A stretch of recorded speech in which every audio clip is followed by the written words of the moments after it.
call our Board of Education meeting to order. And at this time, I'd like to ask Ms. Rose McAllister to give us that invitation. Maybe bow heads. Father, we want to just take this opportunity to thank you. We thank you for this day. This is the day that you have made, and we are intentionally glad, and we're thanking you for such an awesome day. We thank you for these, your people, the Board of Education, Dr. Dallas and her cabinet. We thank you for our state representatives and what they're bringing to us today. We thank you for being such a good and awesome God. God, we want you to continue to bless us as we try to move forward in the spirit of excellence. We thank you for everything that you have done. We give you praise and we give you honor. In the name of the Father, Son, and the Holy Ghost, we pray. Amen. Amen. Amen. We will continue on our agenda. We have this on our agenda, Chairman's Report. And I would just like to say good afternoon to everybody who's here. We welcome you, our parents, our staff, visitors, our local representatives, state representative that's with us this afternoon, Senator Clark, and Representative Pierce. We're glad to see all of you that are in attendance here today. Here, we know we are just getting back from our I would say a little summer vacation. It was 4th of July weekend. It was definitely a weekend that was filled with a lot of events and celebration. And we hope that you were able to enjoy it all.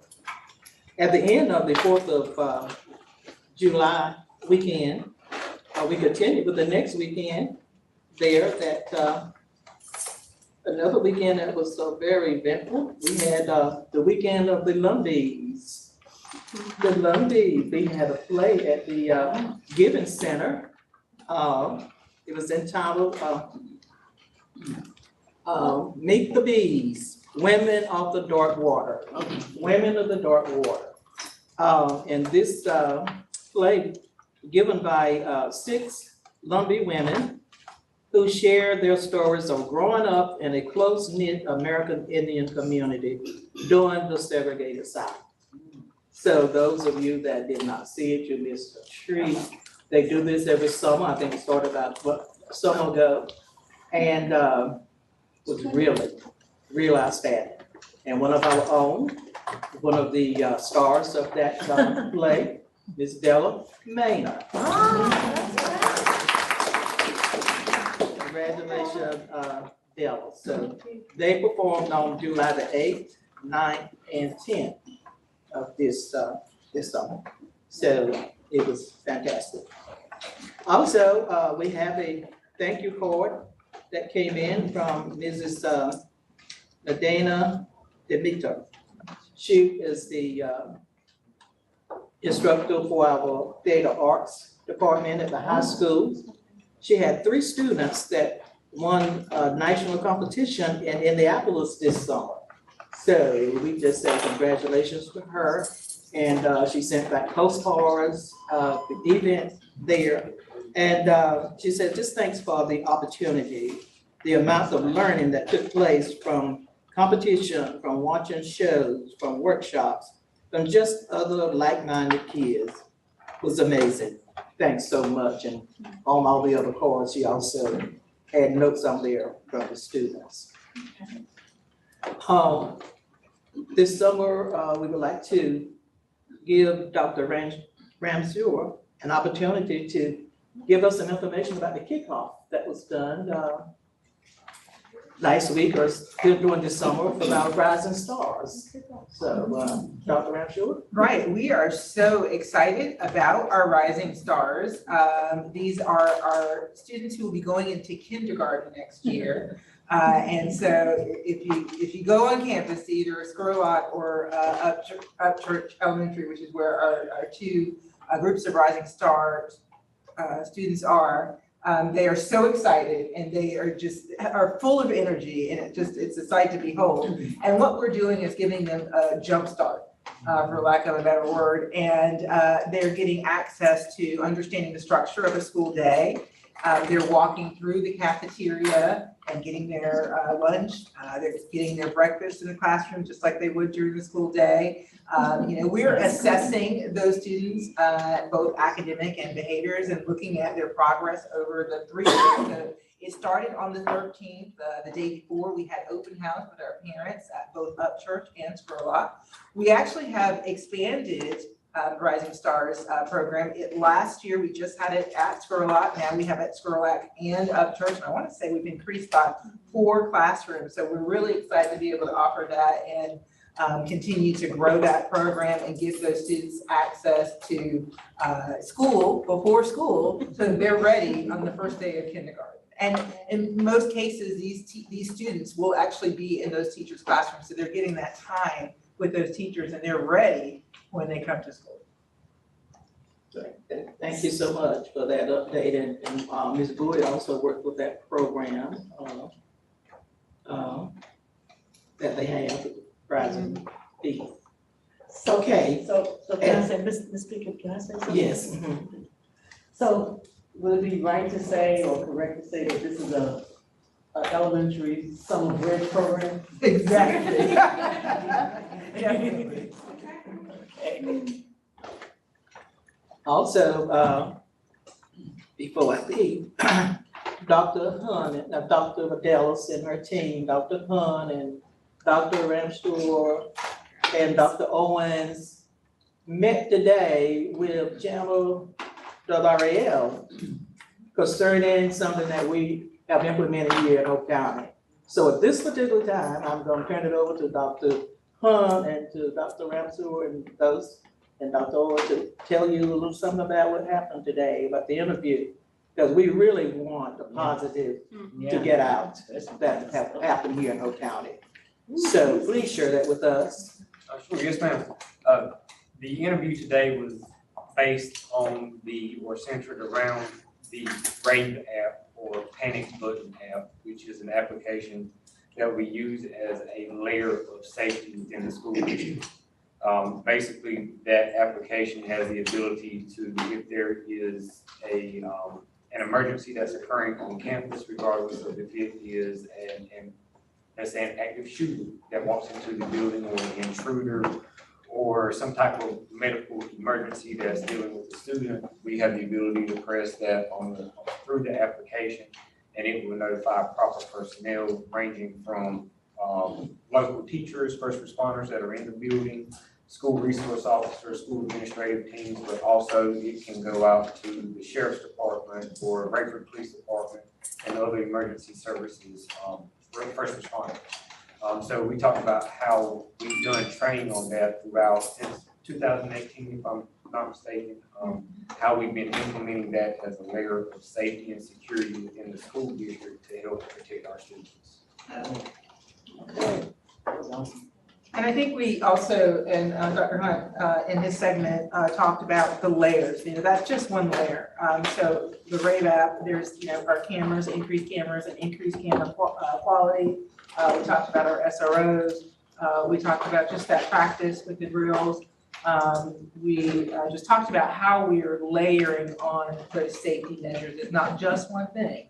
Our radios that we've increased the number of radios that the schools have access to, so that more people have access to those radios in case of an emergency.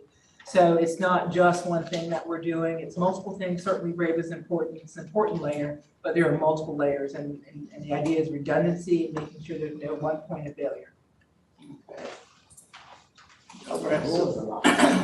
Is that the app that if you press, it brings in law enforcement from not only Polk County, but surrounding counties? Patrol, yes ma'am. Yes. That's true, that's true.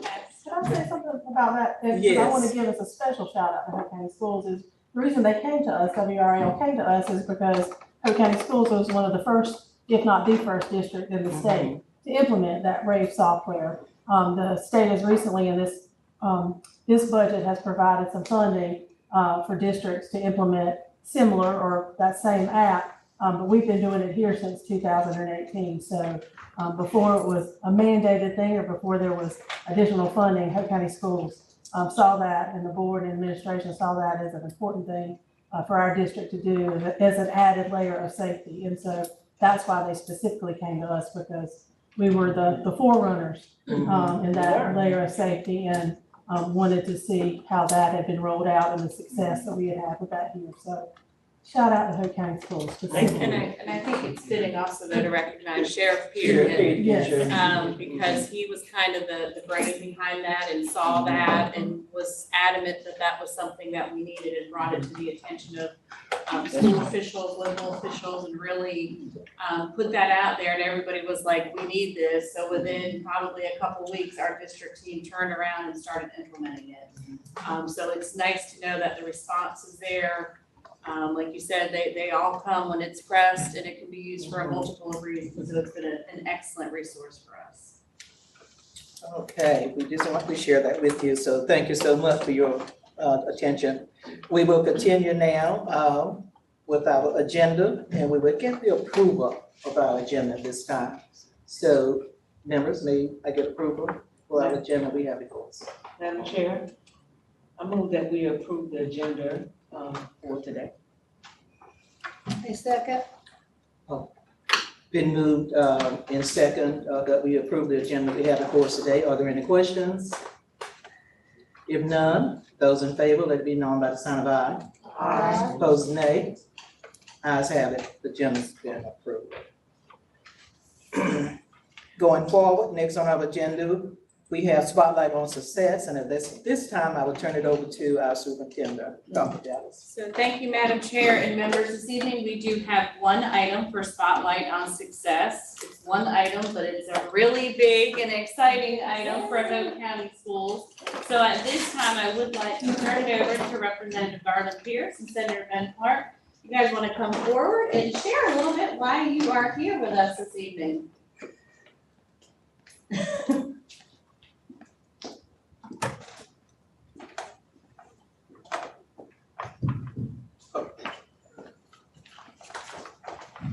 First of all, I want to say good afternoon to all those gathered to share with us. This has been a very successful year.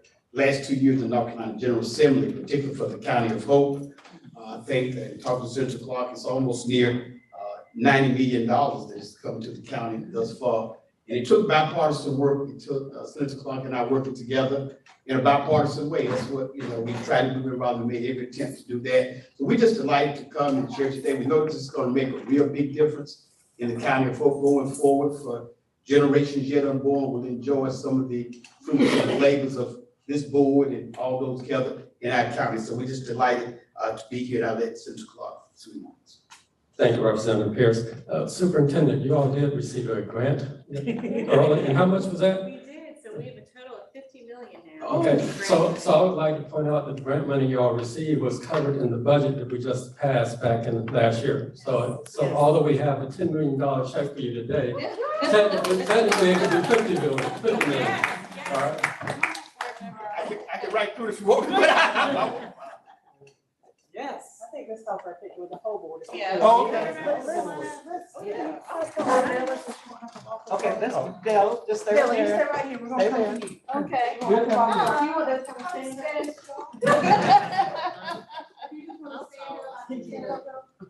I can stand up.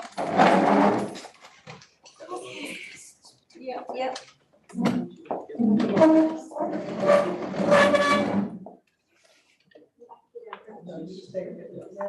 Aqui dá aqui.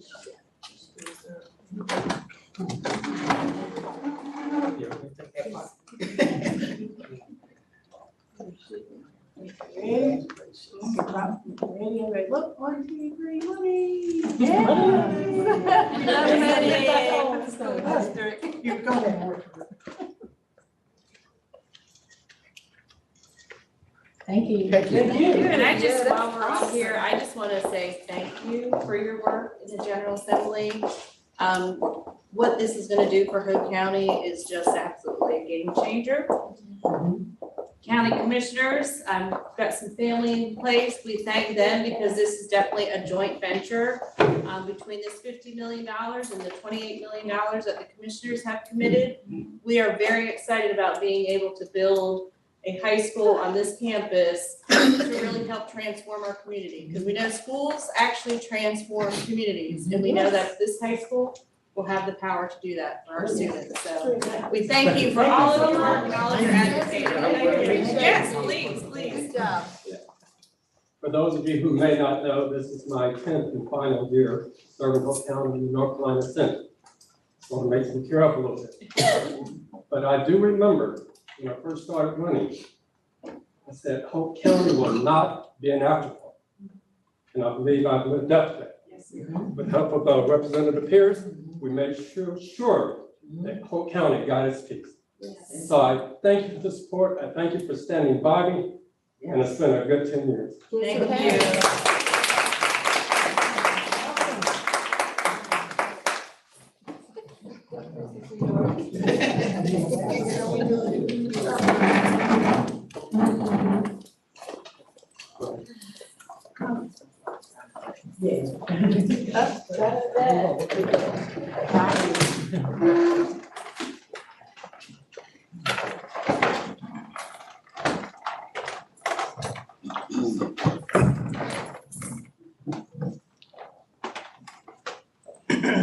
Okay, we will continue. Next on our agenda, we have public comments, and we'll turn it over to the superintendent.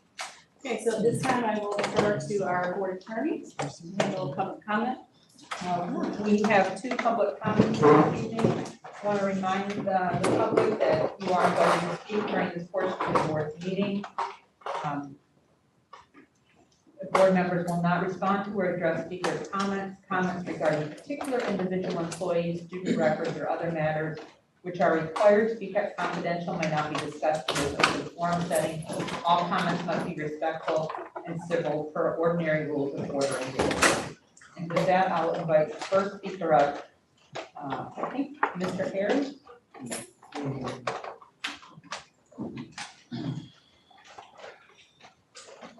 I will be the timekeeper. I'll let you know when we get 3 minutes.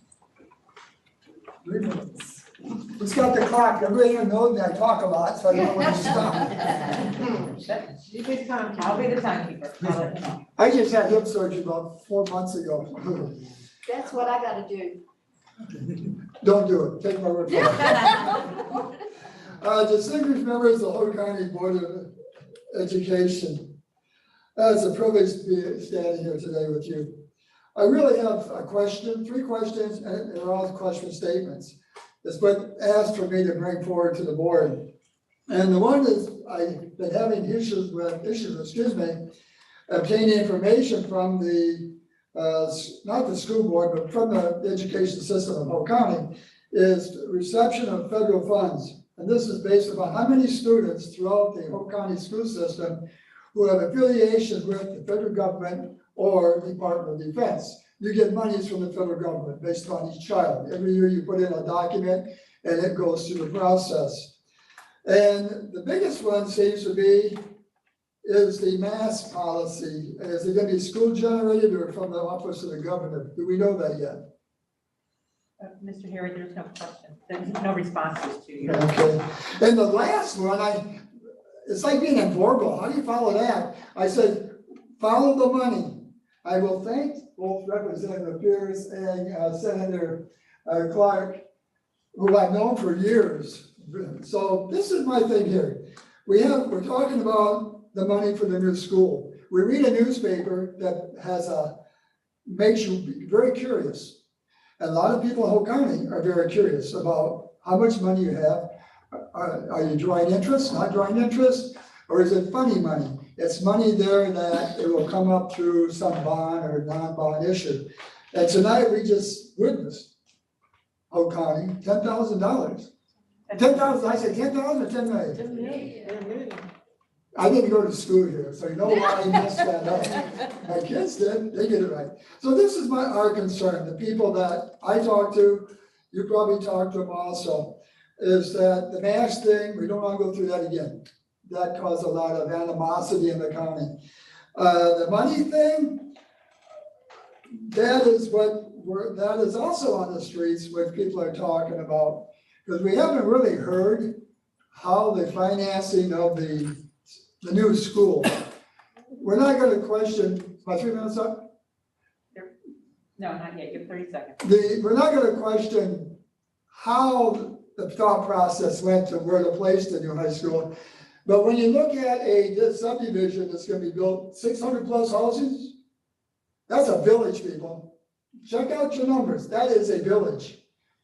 That means this school is going to grow within maybe 20 years if you look at how it sells the age group. So that is what's hitting the streets for me.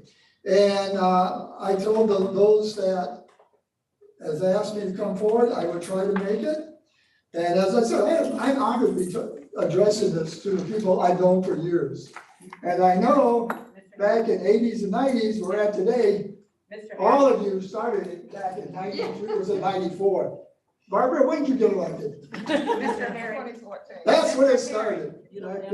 So thank you. Mrs. Swordberg? I'm sorry, Swordberg. Swordberg, thank you. Good evening, my name is Melissa Swordberg. I'm actually a candidate for the North Carolina House of Representatives, but I'm also an animal welfare activist. And it's in that capacity that I want to talk to you this evening. My husband and I started an animal welfare group for Hope and Scotland counties about 6 months ago because our elected officials have done nothing to enforce or put any animal welfare laws in place or do anything to help the county shelters. So we got together and we've been going to the county commissioners meetings and we presented 3 proposals to them, and one of them has to do with the schools. So I'd like to just tell you a little bit about that tonight. So we finally got some interest at our last meeting with the commissioners on the county commissioners for the school boards and the schools to implement a pet responsibility committee. This committee has been highly successful in other places around the state, and our neighboring county of Moore County has even offered to mentor our volunteers, take us under their wing, and teach us the ropes so that we can bring this program to 4th graders in the fall. The best part about this, it will not cost you a single penny. It's completely volunteer driven. We have all the volunteers in place. We have the therapy dogs and the canines. We have the vets. Everybody who wants to participate is ready and willing to jump in. So at the last commissioner meeting, the commissioners said that in August, this will be on their agenda. And I'm hoping that they will see it through. They've said that they're going to come to you next because this will be a working relationship between the commissioners and the school board. And I hope that you think about implementing this program. It teaches kids to have responsibility when it comes to their animals. It'll change the culture here in our town, where animals, instead of being chained up to cinder blocks out in the yard, they'll be loved, they'll be cared for. People will spay and neuter their pets, and they'll really make a home for them. We also hope that, also more counties told us they teach critical thinking, they teach kindness, compassion, reading, and writing skills. So I hope that when the commissioners come to you, you really give this a good look, the Pet Responsibility Committee. And I hope to be on it, so I hope I'll see a lot of you guys in the fall. Thank you very much. Madam Chair, that is the end of public comment. Okay, thank you. Next on the agenda, we have the consent agenda, and you've had an opportunity to read the items on our consent agenda that we have. So at this time, if there are any questions concerning our consent agenda, may we get a motion to accept our agenda, please? Madam Chair, I move that we accept the consent agenda. A second. It's been moved in second that we accept our consent agenda we have before us. Are there any questions? If none, all in favor, let it be known by the sign of aye. Aye. Opposed, nay. Ayes have it. It's been approved. Okay, next on our agenda, we have is our action item. So this time, I'll return to the floor. Thank you, Madam Chair and members. We do have 4 action items this evening. Action item number 1 is our consolidated report for 2022, 2023 So let me please ask Dr. Erica Fortenberry, our Executive Director of Federal Programs and School Improvement, to please share this report with you. After she presents, we'll answer any questions and we will be asking for approval of this report.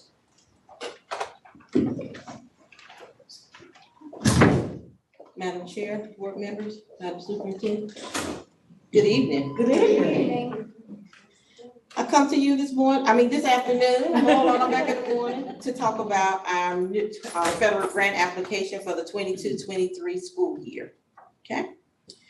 So as you know, again, that we have federal funding on the Title I, Part A and C. Part C is our migrant, Title II, Title III, as well as Title IV. And those applications are due to DPI on August the 15th, 2022. So we'll begin with Title I, Part C, our migrant application. And so let me give you a background on migrant real quick. As of today, we have 65 migrant families, our migrant students in our school system. That means students from ages 3 through 21 that we service. In addition to that, a migrant student is a student that the family has made a qualifying move within the last 36 months. So with that, for our fiscal year 23 allotment for Title I, Part C, our allocation is $175,365, and that was an increase of $10,458. Migrant formula is over the past 2 years, and within the past 2 years, we had an increase of 85 students within 2 years. That's how that formula is developed for our budget. So with those funds, we do pay for 3 10-month full-time salaries, as well as our migrant recruiter position, as well as additional support. And we do a summer program for our migrant families and students. And our summer program this time will be starting on August the 1st. Next, our application is for Title II, and Title II is the supportive effective instruction. And we did see an increase in that of $28,163 from last year. And those funds that we use to pay teacher salaries, tuition reimbursement, new teacher orientation, as well as supplies and materials. Title III, we consider that to be our language acquisition students, our EL students, or our English learners. Students who come here who home language is not English in the household, and that we screen them for this particular program. And so we did have an increase in that particular budget as well to $76,217. So we saw an increase of $7,380 for our EL students. Our EL students we had an increase of 83 students from last year. So our EL population is increasing each year. So with that, however, that is a supportive or supplemental funding source. And we pay a part-time parent liaison with that. That's the person that is housed at the transition center. And we pay 2 ESL tutors with our high needs of EL students in some of our schools. However, ESL teachers are paid from PRC 54, which is a state funded source. Remember, this is just a supplemental funding for our English learners. Title IV. Title IV is the Student Support and Academic Enrichment Grant. We saw a decrease with that. However, our allocation was $194,084. It did decrease about $8,852. This is the grant that we do try to provide in 3 areas: well-rounded education for our students, safe and healthy students, as well as effective use of technology integration. And our last one, which is our biggest one, is our Title I Part A, which is our basic program. We saw a significant increase in this as well of $194,810 because we did see an increase in our low-income students. So the budget for Title I is $2,948,147. This based on the guidelines, 12% of that is administrative costs that we use to support the program or planning for the program, which is the director, the office secretary, and program assistant.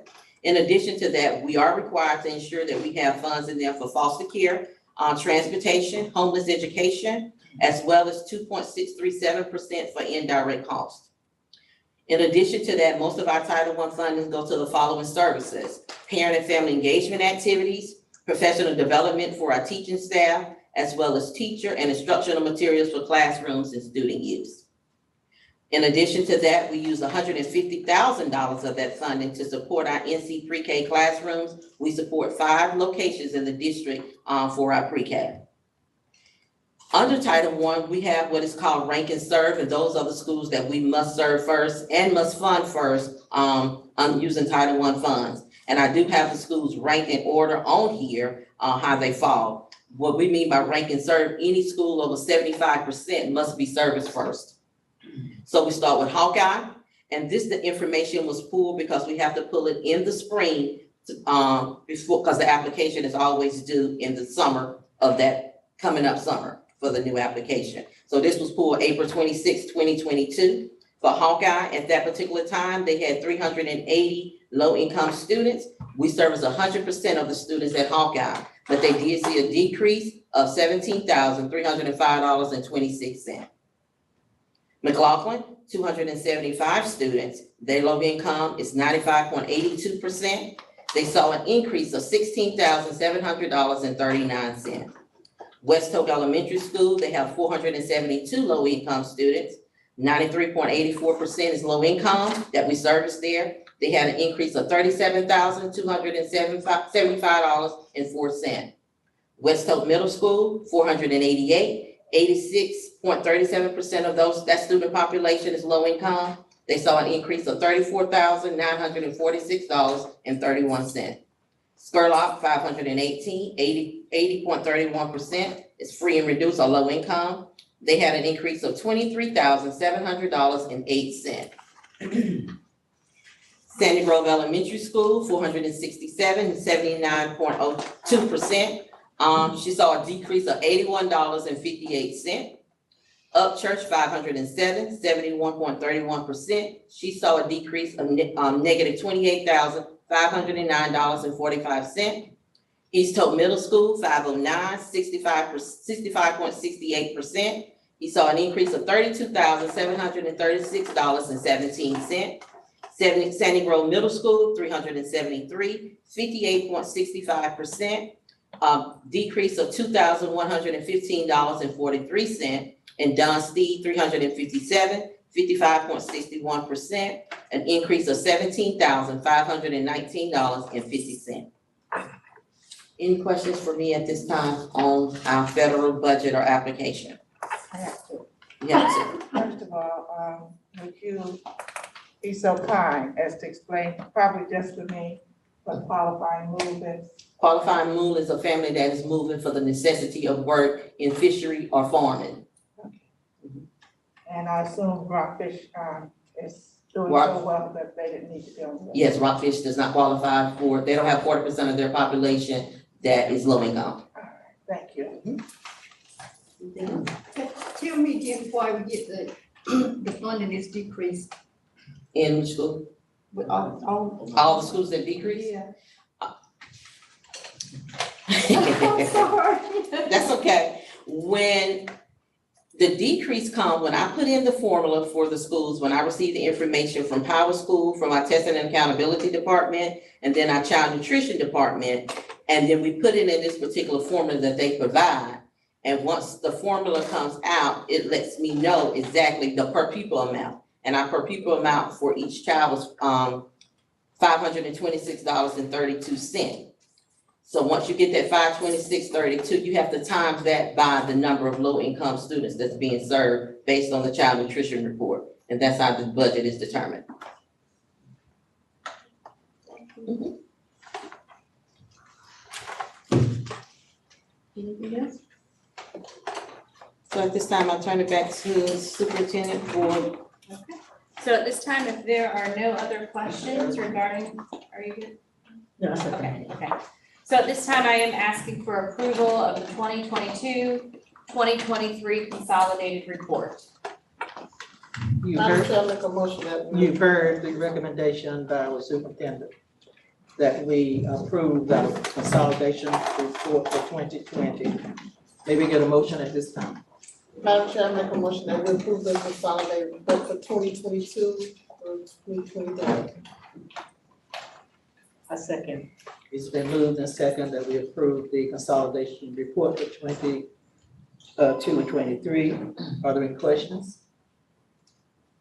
All in favor, let it be known by the sign of aye. Aye. Opposed, nay. Ayes have it. It's been approved. So action item number 2 includes additional child nutrition bids for the 22-23 school year. Last month, we did approve several bids related to child nutrition. We do have a few more bids to review for your approval for the upcoming year. So we have Ms. Deborah Carpenter, our Child Nutrition Executive Director, who will share these bids and answer any questions. Good evening. Good evening, Ms. Pickett, Madam Chair, Superintendent Dallas, and the board members and all that are assembled. We have 5 additional bids that we would like for you to approve tonight. And then I have an explanation for one bid, why we went the way we did. The bids are the bread products from Franklin Bakery out of Goldsboro, North Carolina, but we're serviced out of Fayetteville. The milk products is DFA Dairy, which is known as Pet Dairy, and we're serviced out of Robertson County. The pest extermination, Master Extermination out of Fayetteville. Food and Safety Sanitation System. This is our HACCP program that they go to each school to sanitize and service our schools. This is the Sanitech system.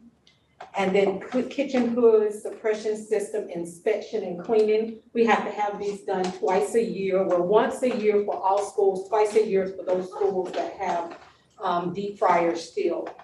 And we have to have them serviced and cleaned per the fire department. And that is a DPA Wash on Wheels out of Wilmington. I want to go back to Pet Dairy. We had 2 companies that bid on our milk, which was Pet Dairy and Mayola. Mayola actually won the bottom line. It was very, very close. But one of the things that's happened this year that has not ever happened in my 24 years is that the milk company, they are not delivering every day. They want to deliver 2 days a week or 3 days a week. We do not have the cooler capacity to hold milk for that long. Plus, I get a lot of parents that complain because we have a lot of times the milk is not rotated properly. And so therefore we have complaints that the milk, the children say the milk is not good, it's sour or whatever. It doesn't always be that way because it's still in date, but when you don't get it every day, you just tend to have that problem. So I had to make a decision and I really, really played with the numbers. And the numbers were so close, I decided to go with Pet Dairy because Pet Dairy will deliver to me 3 days a week. Whereas Mayola would only do 2 days a week except the high school. Well, the high school, they don't serve a lot of milk. So I really didn't need them to deliver to the high school because the kids out here do not use milk. They don't have to take milk, so their choice is not to take it. So it really wasn't feasible. But the schools that I really needed the milk at were in my elementary schools. That's where they did not want to go to 3 days a week. So the bottom line, when you look at it, and then the overall, I just decided, along with the team, to let's go with Pet Dairy and do the 3 days a week. We're not going to get 5 days, but at least we'll have 3 days a week.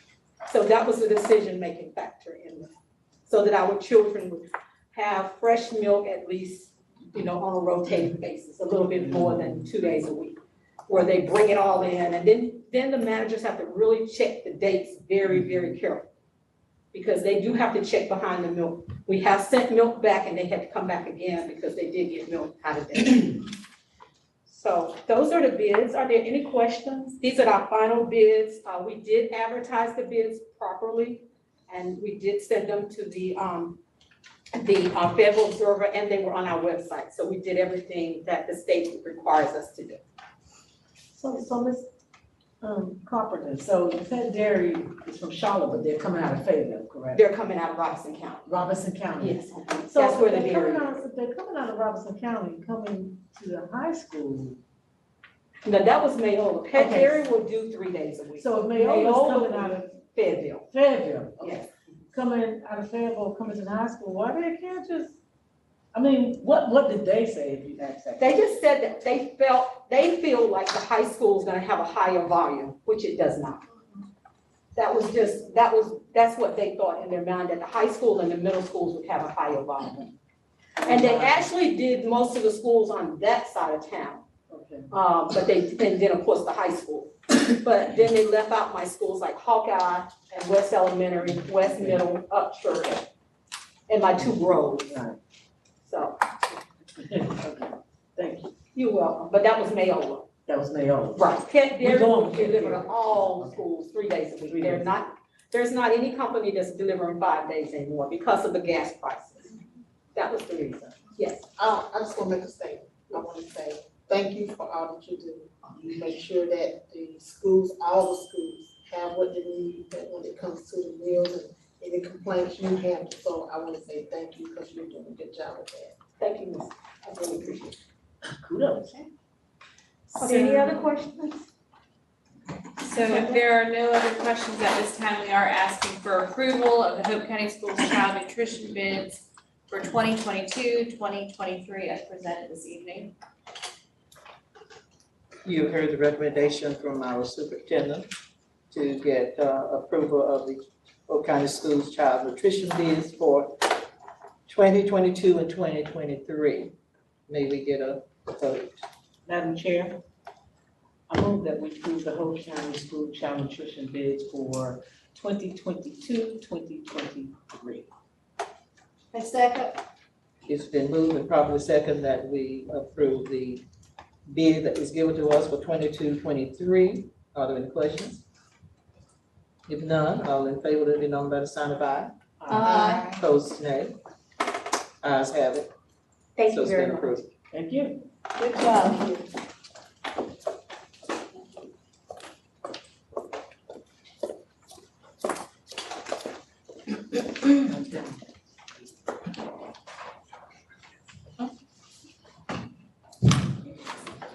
So action item number 3 is the contract with SFLA as the design team for the Hope County High School replacement project.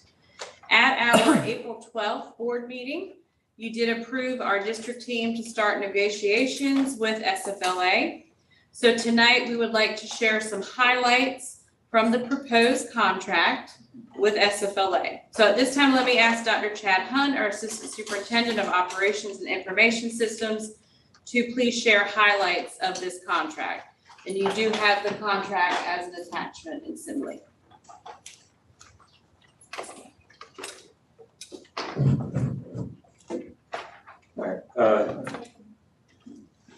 Good evening, Madam Chair, board members, and Superintendent Dr. Dallas. Highlights from the SFLA contract is pretty lengthy, so we're going to try to hit a couple of bullets in there for you. The first one is that we've been in negotiations with Mr. Robbie Ferris of SFLA Architects to finalize this contract with their organization since it was approved back in April of 2022. Of course, as you are aware, that architecture company was chosen to design the on-site replacement building of Polk County High School, which is going to take place for the Gibson side of the campus. To go along with that, as you heard again earlier tonight, is that we were awarded the full $50 million from the needs-based public school capital fund grant. And through that grant and in partnership with the county commissioners, we have also secured enough funding to fund this project over the next 3 years or so. In the contract at the back of it has various exhibits attached to it. So the first one I would like to point out is Exhibit A of the contract outlines the actual budget of the contract. I don't know what page it's on, but it's way back there. Let me try to find it.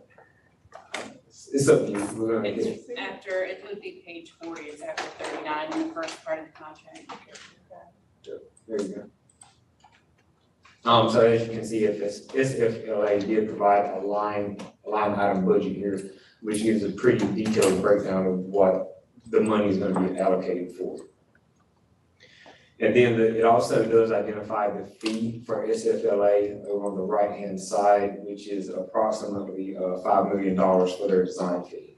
And that comes out of that money that was awarded through the capital needs-based grant.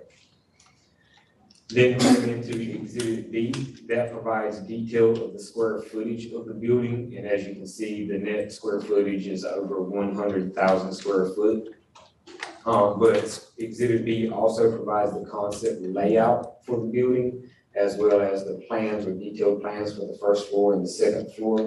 And I think it's page 46 provides the ideal location of it at this time. So it's a concept site plan on page 46 of where this building would be built on campus. And then the last exhibit, Exhibit C of the contract, provides the schedule of the management plan, or it's basically an estimated 3-year projected timeline with the occupancy projected out to be in August of 2025, which means that hopefully at that time, or that is the ideal time, that everything would be built, completed, and it would be occupied by staff and students. And that concludes the highlights of the contract.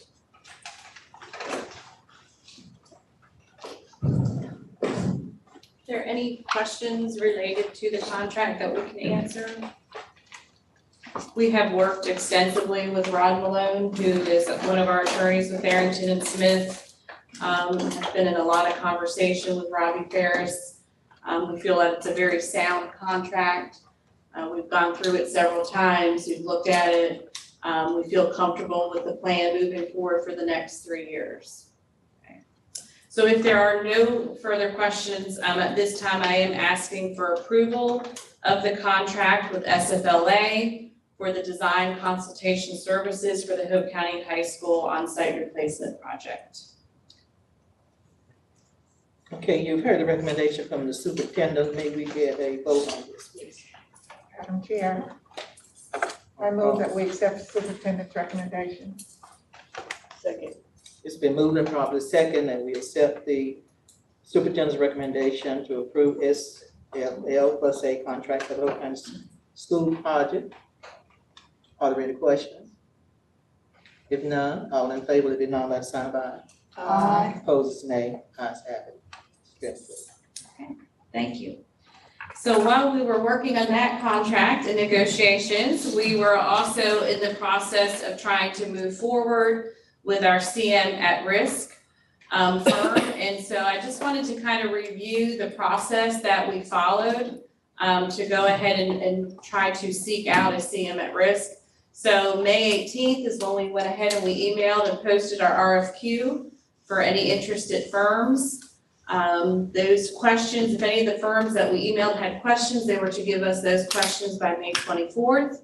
And then we would respond to them. And sometimes they just like to have an idea of the concept or any details that we can give them. And then the RFQs were due to us by June 1st by 4 p.m. So at that time, our team was going to make the selection and notify those firms of an interview. And so we wanted to make sure that we notified them by June 9th. We wanted to give them plenty of time. So we did receive 2 RFQs. We received an RFQ from Metcon with J&K, and then we also received an RFQ from Bordeaux with Raleigh Raised. So at that time, we did have a special call board meeting where we did interview both firms, both excellent firms, and they went ahead and shared their ideas, their plans with us. And so after that meeting, our district team then began discussion, talking about the pros and cons of both firms. So as our team discussed, we really looked at the attributes of each firm. And from our standpoint, we are looking at trying to recommend and begin negotiations with Metcon and J&K. So with Metcon and J&K, we kind of believe that they have a true record of successfully completing projects in a timely manner right here in Hope County. They built Sandy Grove Middle School. That was a very positive experience for the board, for the community, for the commissioners. So they were a part of that, so we feel like that is definitely a positive. They also had previous experience with the owner, which is the school board. county commissioners. They have a good working relationship. They also have record of successfully completed projects of a similar scope and design. So when Dr. Hunt showed you those designs, the concept maps, those are actually based on a school in Horry County, South Carolina, St. James Intermediate. And that's pretty much the design that we are looking at. It's very efficient. It's about stacking classrooms. You don't see a lot of wings coming out. You see it as a very solid structure. SFLA designed that building and Metcon built it. So we really believe the fact that they have built a similar building before definitely gives them the lessons learned and the experience of what it takes to build that building. We also feel like they're gonna approach the project because they have that experience, the lessons learned from that previous design. They're definitely proximity. We consider them local. Lumberton, Fayetteville, they are locally represented. And they're very familiar with this area and very familiar with this project. So based on that, our team would like to ask for approval to begin contract negotiations with Metcon and J&K. So before I ask for official approval, are there any comments or discussion that any of the board members want to share?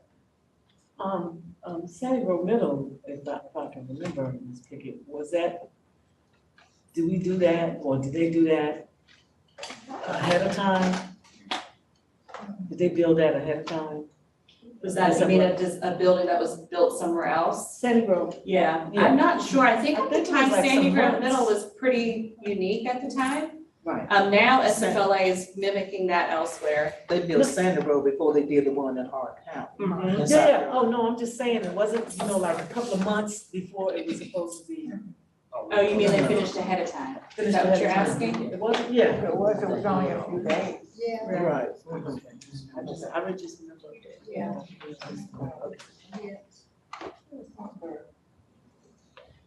Dr. Swordberg, so that's Sandy Grove Middle, she opened that.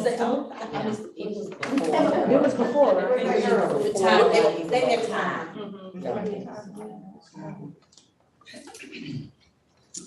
Any other questions regarding that? Yeah, we don't have no Okay. Okay, so at this time, I am asking for approval to begin our contract negotiations with Metcon and J&K for the CM at Risk Services for the Hope County High School project. Okay, you've heard the recommendation of our superintendent for Metcon to do the service. Maybe get a motion, please. Madam Chair, I move that we approve the CM at risk firm for Hope County High School project. Get a second. Second. It's been moved and properly second that we approve the CM at risk program for Metcon to complete the project for the Hope County schools. So our next steps will be where Rod Malone, our attorney, will reach out to Metcon and J&K, and they will actually begin initiation of the contract negotiations. Did you vote on it? No. All in favor, would you know, Dr. Conover? Opposed, nay. Ayes have it, so it's been approved. Thank you.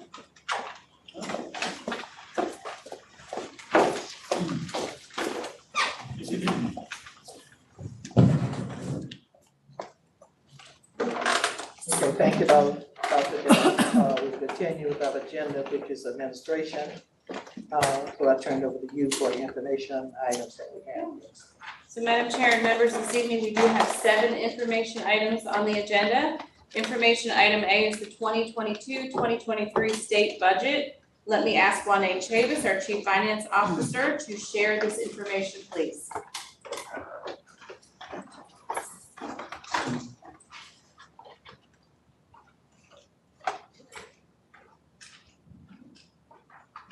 Good evening, Madam Chair, board members, superintendent. Good evening. We would like to do a 2022-23 budget recap for you this afternoon. As you know, on July 11th, Governor Roy Cooper signed the budget bill into law. This is the first time we've had a budget in July in years. So we're excited. We're gonna have to do retro salary payments. So first we want to talk about the salary increases for teachers. Teachers will receive an average of a 4.2% increase for the 2022-23 school year. And we say they will receive their step plus the individual increases at the step they're at. Their increase on their particular step could be anywhere from 2.5% to 7%, depending on their placement on the pay scale. And I gave a couple of examples here. For example, a beginning teacher at step 0 in the 21-22 school year, she or he would have been making $35.46. It is moving to $3,700 per month, which is a difference of $154. This step increase or this step difference is approximately 4.6%. And a teacher at step 15 last year was making $5,065 per month. They're going to $5,200 per month, which is a difference of $135. So at this step, they would get approximately 2.59%. At step 30, a teacher will be making $5,268 per month. They would increase to $5,400 per month, which is a difference of $132, which is a 2.44% increase. So you notice that the teachers, they vary by the step, their percentage, but what they're saying with the average of 4.2% is across the teacher's pay scale, it could range anywhere from 2.5 to 7, which would give them an average in that scale of 4.2. So we're trying to explain where teachers understand and not question, I didn't get 4.2, but it's an average across the scale for that particular, for the teachers, for example. Next. Assistant principals, their pay scale is tied to the teacher's pay scale. So with the teacher's pay scale, an assistant principal scale is 19% more than the teacher's salary scale. So their scale average increase would be approximately 3.4% of an increase as a result of being tied to that teacher's pay scale. Again, I gave some examples to show the variations at the different steps at what they would see as far as percentage wise. At step 0, the AP would be 4.16, step 15 would be 2.6, and step 30 would be 2.44. Our principals will receive a 4% increase, and a principal's salary is determined by their ADM, the number of students in their average daily membership, and the growth that they received from the three most recent years available of growth data, which was based on 2018, 2019, and 3 years prior to that, because 2020 and 2021 was COVID years, so they're not being held or being penalized for those years during that. They're from July of 2022 through December 2022. This is how they will determine the principal's salary.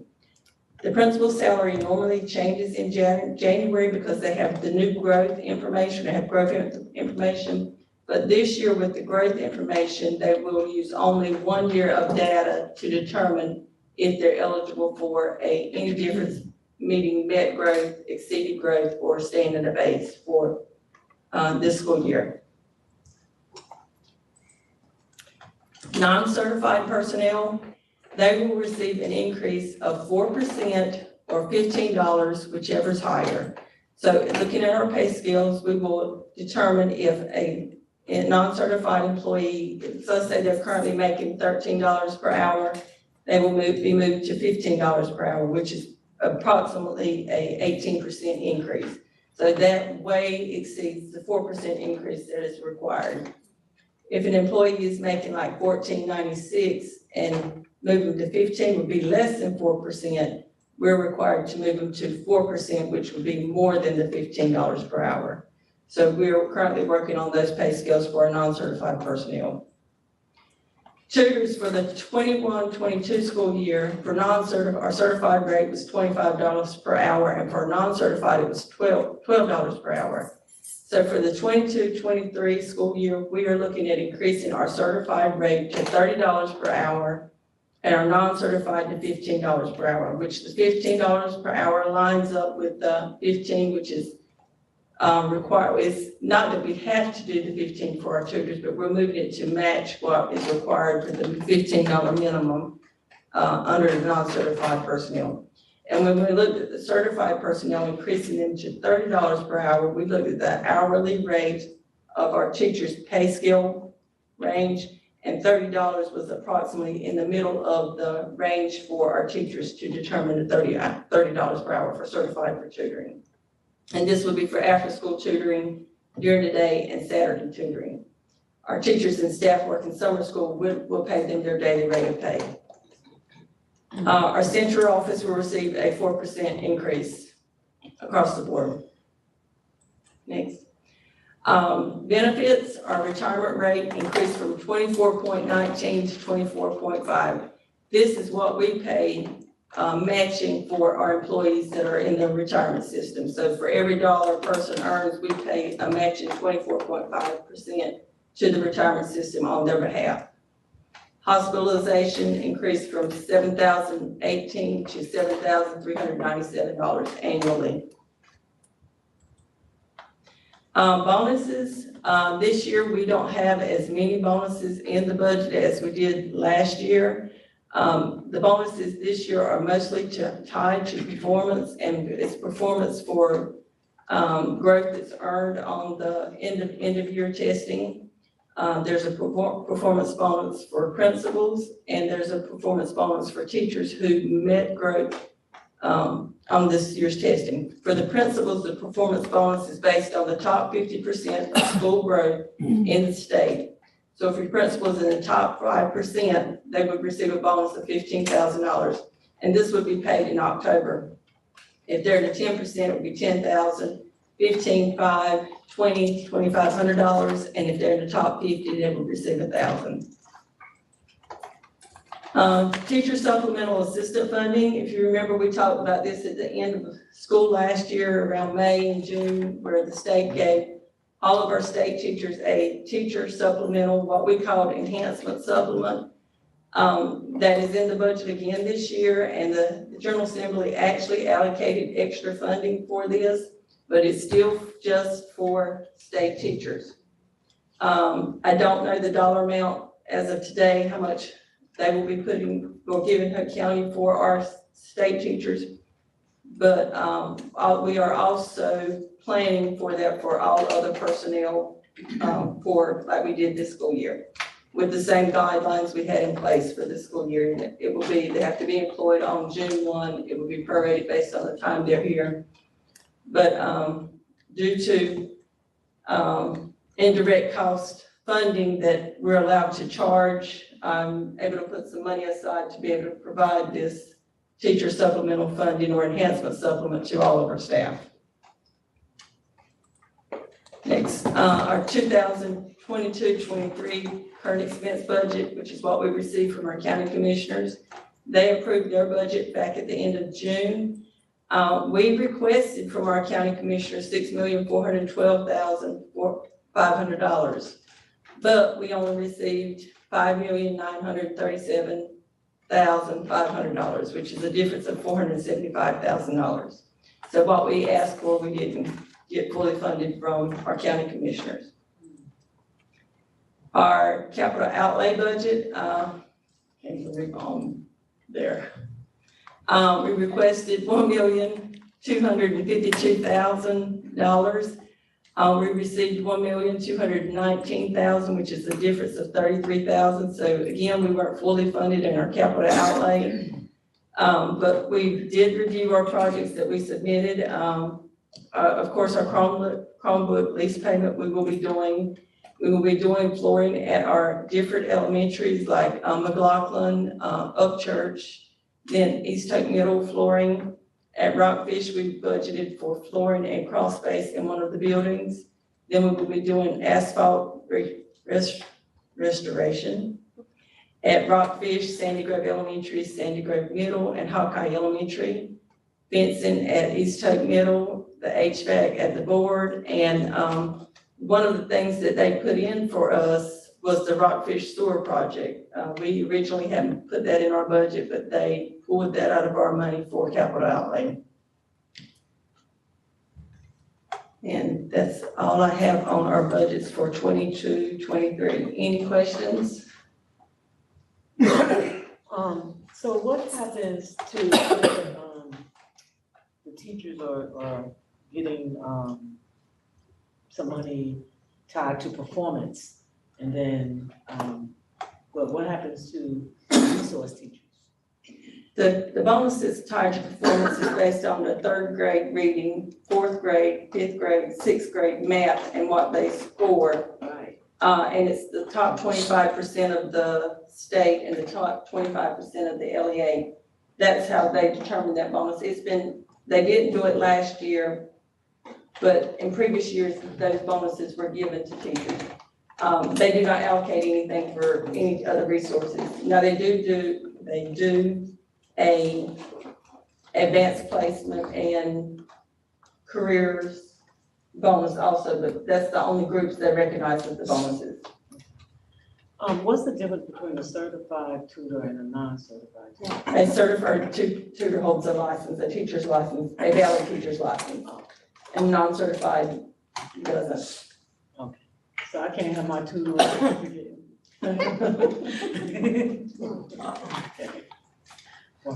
Yes, ma'am. Approximately how many people do we have still, that are under $15 an hour? Significantly a lot. I've started working on the pay scales. I've done the bus drivers, and probably half of that pay scale was under $15 an hour. So they'll be moving to $15 an hour. Our child nutrition hourly employees, all of them were under $15 an hour. So surprisingly more than we thought, yeah. So remember last year when we were able to move everybody up to $13, that was the first time we were ever able to say that all employees at least make 13. We all recognize that's nearly not enough. But like our PCAs, our bus monitors, who were grossly underpaid, that some of them went from $10 to 13. So this being able to move them to 15, yeah, it's a big difference. It's like I said, it's not enough, but over the last 2 years, they've had some gains. So we're hoping that that continues in an annual budget for them. My understanding you to say that because they're at 13, it will be a little bit easier. Is it less expensive?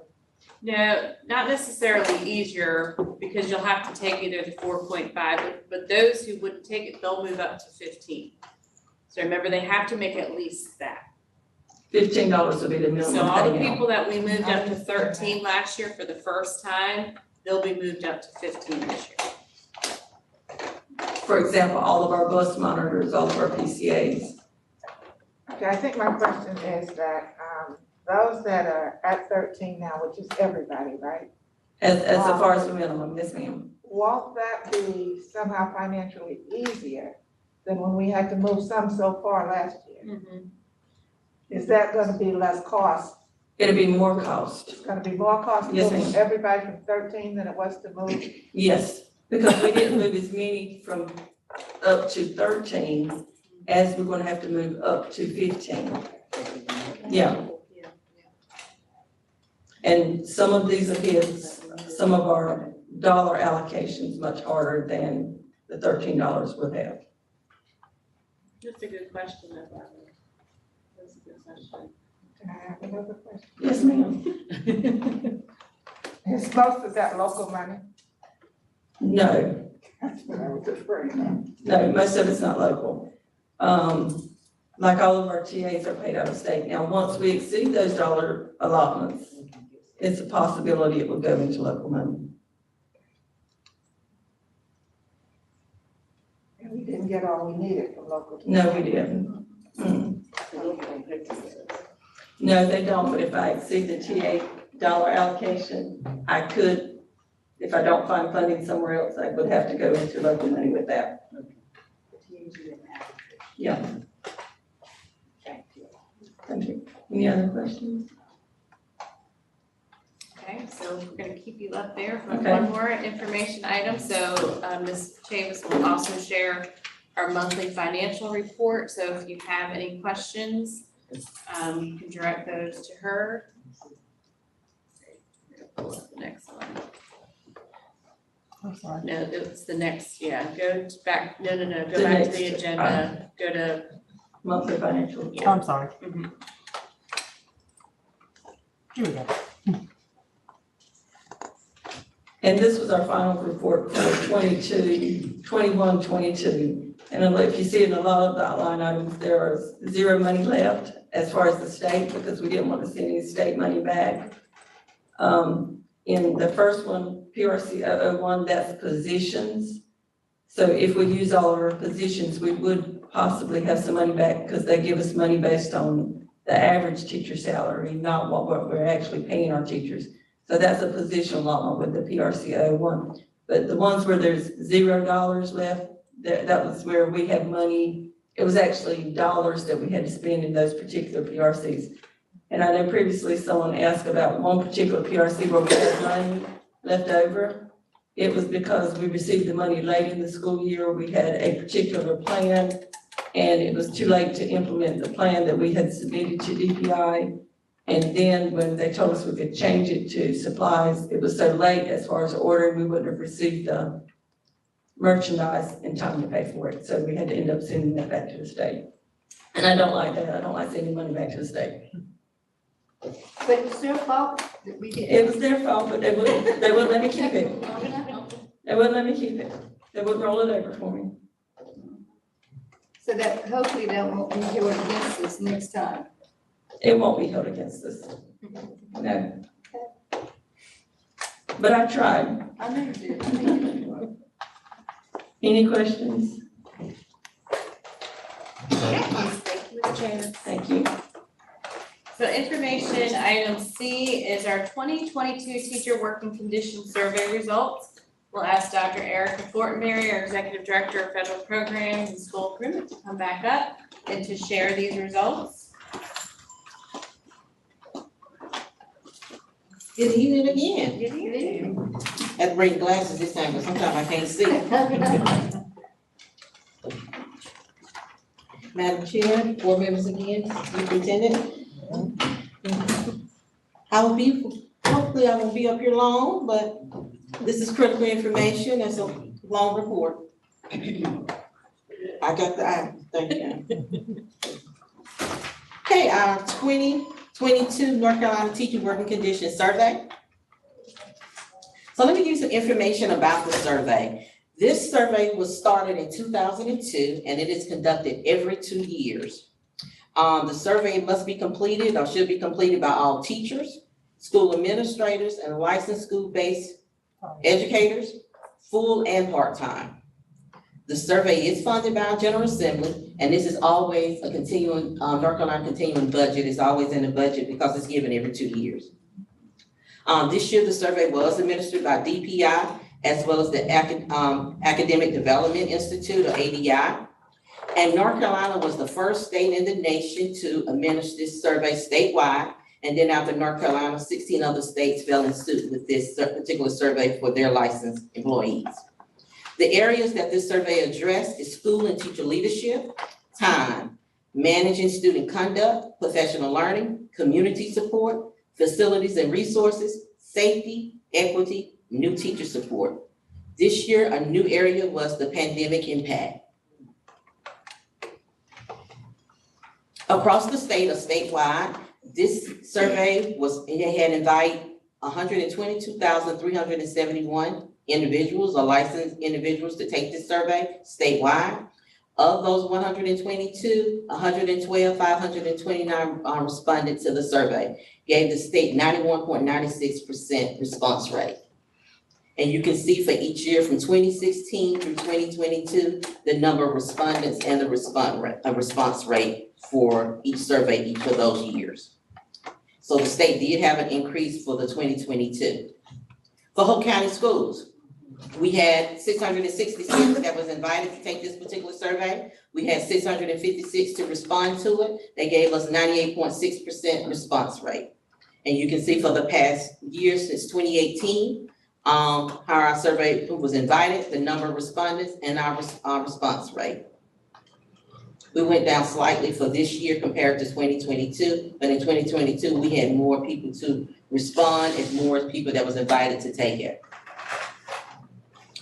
Regional comparison, you can see this is compared to our benchmarking system, our regional comparison, Polk County schools.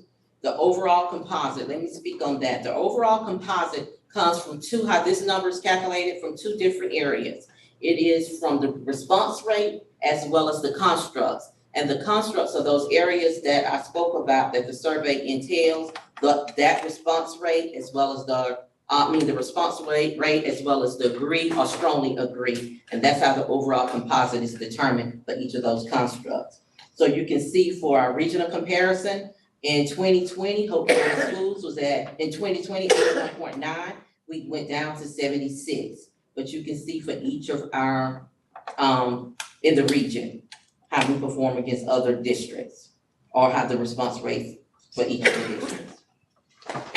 Okay, in the districts, our schools, you can see that as well for our schools, the overall composite for each of our schools and how they responded from 2020 to 2022. The main thing that is critical for this is that we want to ensure for the overall composite that you're 60% or higher. 60% or higher is what they consider, a pretty good composite. So let's look at some of the highlights. As we go through this, so you can know the rate of agreement is the sum of the respondents who, if they responded agree or strongly agree to the survey questions. So then you have the rate of agreement for the item question level. That is going to give us a percentage of the respondents that if they indicated that they agree or strongly agree based on that particular survey question. And then you have the rate of agreement for each of the construct of the section level. And that is the average rate of agreement across the items within a given construct. And so we'll go through each of those after we do the highlights. Next slide. So some of the highest rate of agreement for 2022 for Polk County schools. For the construct, facilities, and resources. The question was, the teachers have sufficient access of instructional technology, including computers, devices, printers, software, and internet access. We was 90.4%.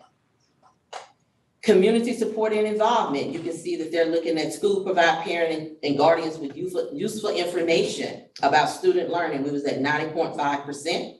School leadership, that we hold our teachers to high professional standards for delivering instruction. We was at 90.4%. And equity, the school emphasizes showing respect for all students' cultural beliefs and practices, 93.2%. Safety. At the school, students are not bullied about their ethnicity. We was at 90.2%. Again, safety was one of our strongest areas for this particular survey. Students are not being bullied about their religion, 93.4%. And safety, that teachers, and they define teachers as they mean a majority of teachers in your school know what to do if there's an emergency, which they consider a natural disaster, such as a tornado or flood, a dangerous situation, such as a violent person on campus, during the school day, and we was at 95.6%. Safety again, that the schools have a written plan that describes procedures to perform in case it is an active shooter in a situation or a lockdown situation. We was at 96.3%. Safety again about our safety procedures and drill, 92.7%. And then school leadership, that the district has a clearly defined mission and vision for all schools. And remember last year for our strategic plan, we developed our mission and vision statement. We had 100%. Yay! That's good. Okay, now let's look at our lowest rate of agreement. This is some areas that we have to work on. Time.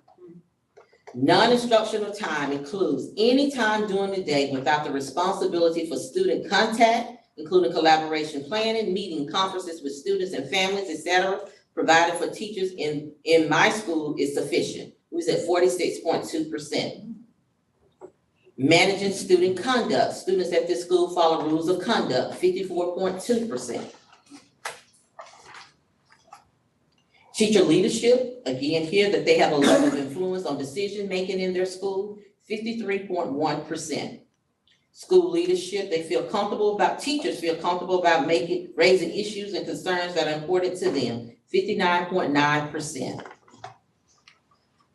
So those are our lowest rate of agreement for 2022. That means that they were not in agreement or strongly agreement of those statements. Okay?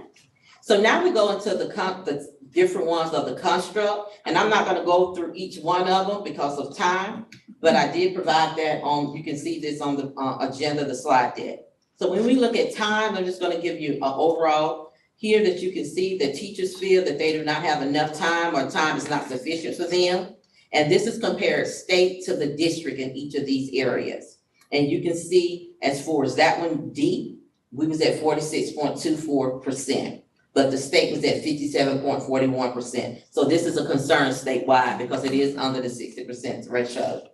In addition to that, efforts are minimized the amount of routine paperwork teachers are required to do. We was at 54.72%, and the state was at 64.73%. So we were about neck and neck here with the state as well when we were looking at time.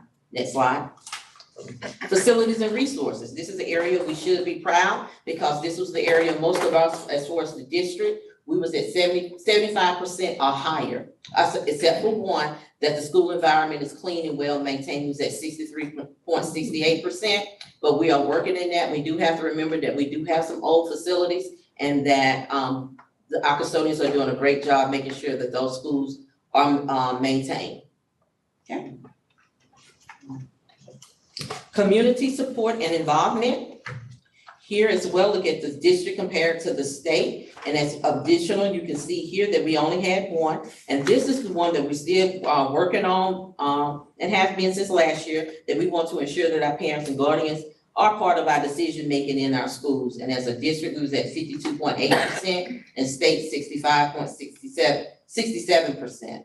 But then when you go and you look at D, that we do provide useful information to our parents and guardians about student learning. We was high, we was at 90.58%. Managing student conduct. Again here, that you can see we have two areas, especially the one for B, and I spoke about that. That was one of our lowest rate, which was the 54.2% about students following the rules of conduct. So that was a little low for us as a district, but it was low across the state. Next slide. Teacher leadership. When we look at teacher leadership, again, I talked about that as far as teachers feel like they need to be a part of the decision making and have an impact. You look at E, that was at 67.73%, and the state was at 72%. But overall here in teachers leadership, we are not far behind as we look at the state. And then you see the last one on there, the teachers have appropriate influence, again, on that decision-making, 53.19% compared to the state. We're a little further behind on that one for the state, and we are working towards to ensure that the teachers have a voice in their school as well as across the district. School leadership.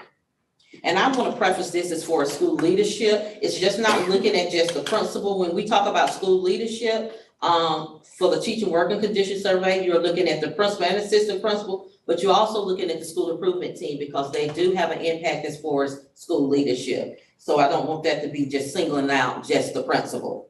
So here when we look at, but even though I'm not saying that our scores are low, I'm just saying that as a piece of information. Here when we look at school leadership across the state, you can see that we only had one that was below the 6% threshold. And that is the one that teachers feel that they are not comfortable raising issues or concerns that are important to them. And like I said, we are working on that, but across the board, we are extremely high. And one of our highs was teachers are held to a professional standard about delivering instruction. So that was at 90.42%. So we do have to give kudos to our district C&I department for making sure that we hold teachers accountable for delivering instruction. Next, school leadership. Here you have one that was D. the atmosphere of mutual trust and mutual respect within the district, 64.52% compared to the state at 72%. Is looking at as for school leadership was a concern.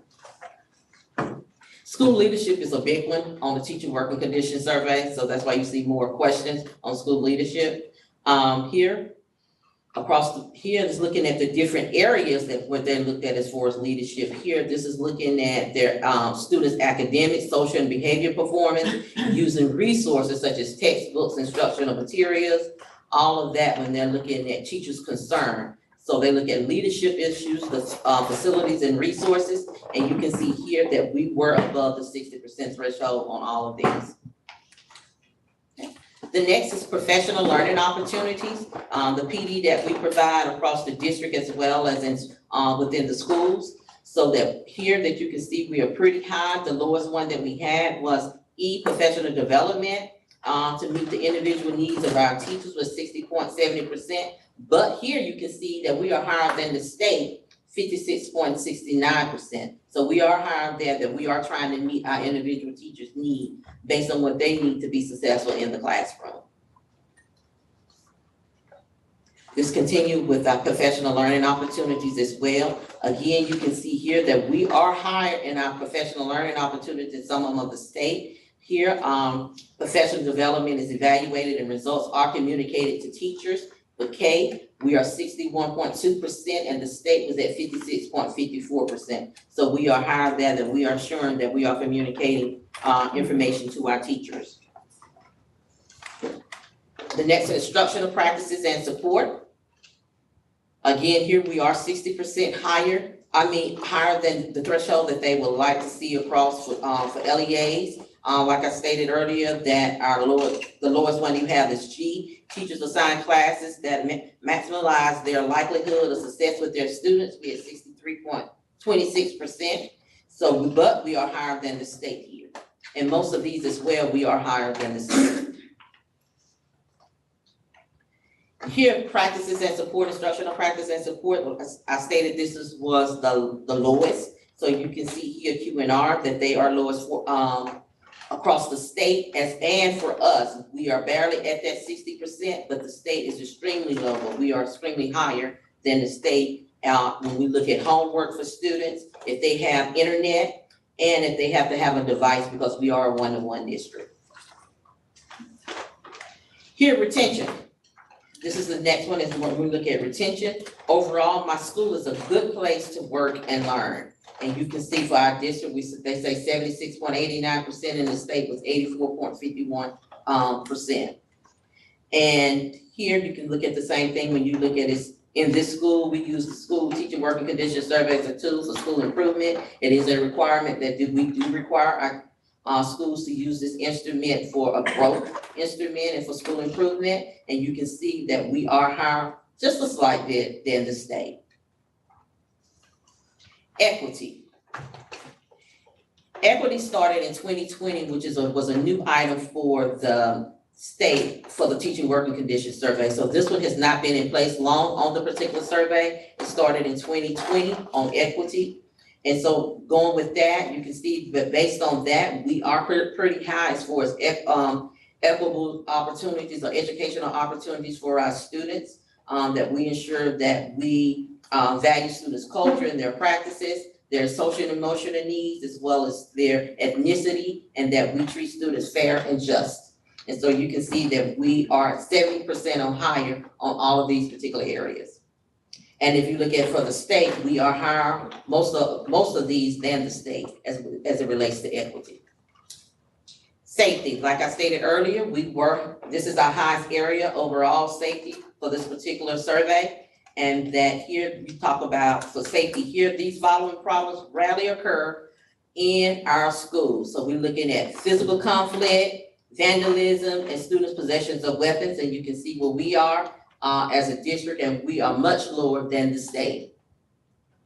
Bullying, and I want to make sure we talk about this because I know this come up, but this is how they are defining bullying as it relates to this particular survey. This has happened on one or more students being teased, meaning that they spread rumors about them, they hit, shove, or hurt another student. It is not bullying when students of about the same strength or power, like if they arguing or fighting or they tease each other in a friendly way. Bully usually is stronger, that the person is usually stronger, they have more friends or more money, and they have more power than the student that they're being bullied. So that's how they're addressing bully, or how bullying is defined for this particular survey. And so here, bullying is not a frequent problem at our schools. And you can see here that we are below the 60% threshold, but the state is low as well as it relates to bullying based on that definition. Is that a new definition? That's for this particular survey. It may be a little different. I'm not quite sure if you look at the student code of conduct.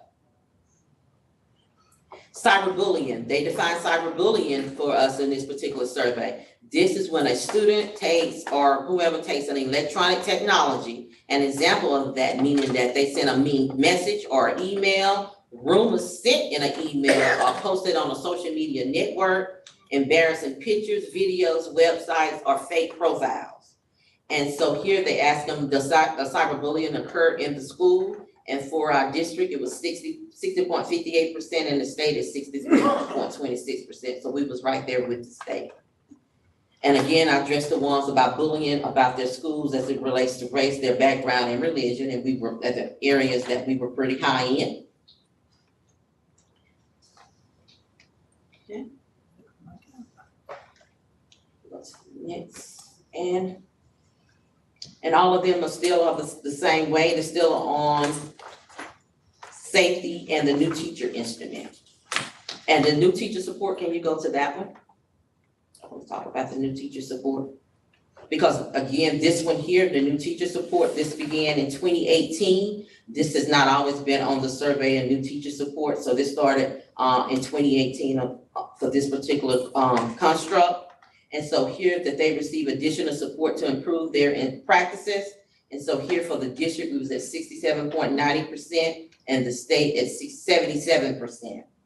Again, that they provide additional support the district provide additional support to help them impact student learning.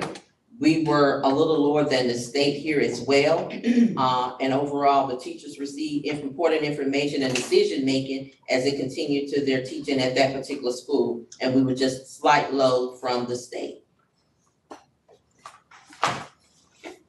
I did put a link here that you can go to the teaching working conditions survey and you can review the results all the way back to 2018 and make a comparison. They do provide the historical information as well. So that's the link if you would like to go back and review the survey. Any questions? Or you can look at any other district as well. Any questions for me, Isabella? I have a question. Looking at the lowest rate of agreement, I see where, you know, we have a teacher leadership, student leadership, and as a district, what kind of strategic planning are we doing to make the teachers, because sometimes the teachers are with the students a lot of times, and sometimes higher up, we can make decisions or see things, but if we're not in that setting, and the teachers kind of know, because they're with the students all the time, how are we making the teachers feel comfortable with sharing? Because sometimes they may see things different because they're in that environment, but because of repercussions that they may feel like if they speak up, there may be, Right. So how are we working with to hear the voice from the teachers? And one thing that we do, that each school has a school improvement team. And that school improvement team is a representative of the student population, meaning of the staff. And it represents, just say for an elementary school, they will have a representative from each grade level as a teacher, as well as they have a high EC population, high ESL, they're represented on the school improvement team, as well as parents. Before they have a school improvement team, that they supposed to, within their grade level department meeting, that they can ask them, that they need to be on the agenda or any concerns that they have to take back to their school improvement team as well. I know also that we do have a teacher leadership cohort that if they would like to be a part of that they go back and share information and provide PD to teachers, voice their concern as far as professional development as well. Okay, so like non-instructional time, how are we working with that? Cause I know it's on like the lowest rate of agreement. And we've kind of talked about that, and some of that is, when I met with each principal and we went through and looked at results. This year, we implemented letters training for K-3. And Dr. Ramsor, how many hours? I don't know how many hours, I would say, in terms of what the teachers did actually in the school building, because outside of that, they also had, so they had asynchronous and synchronous work. So just the synchronous alone, they had 8 sessions at 3 hours apiece, so that's 24 hours just the synchronous piece. So when we talked with the principals, some of them had already met with their teams to kind of help us understand where is this coming from. And a lot of it at the elementary schools came from the amount of time that was required for the letters training that came from the state. And of course, we were the first cohort at the state level, so I'm sure cohort 2 from the state might have a better experience and they might tailor that. But you know, ideally, time is always an issue. You know, with elementary, you have time when your students go to electives, but at the same time, you're meeting with your colleagues in a professional learning community. So it's a lot, like a day there's not a lot of downtime for a teacher in a day. So I think that always goes back to what can we eliminate that it's not replication. If I've asked you for this in this manner, don't make me put it in this form over here as well. Just trying to make sure we're not duplicating work, but sometimes the time element with professional development, trying to get that in during the day so they don't have to stay after school, it's challenging.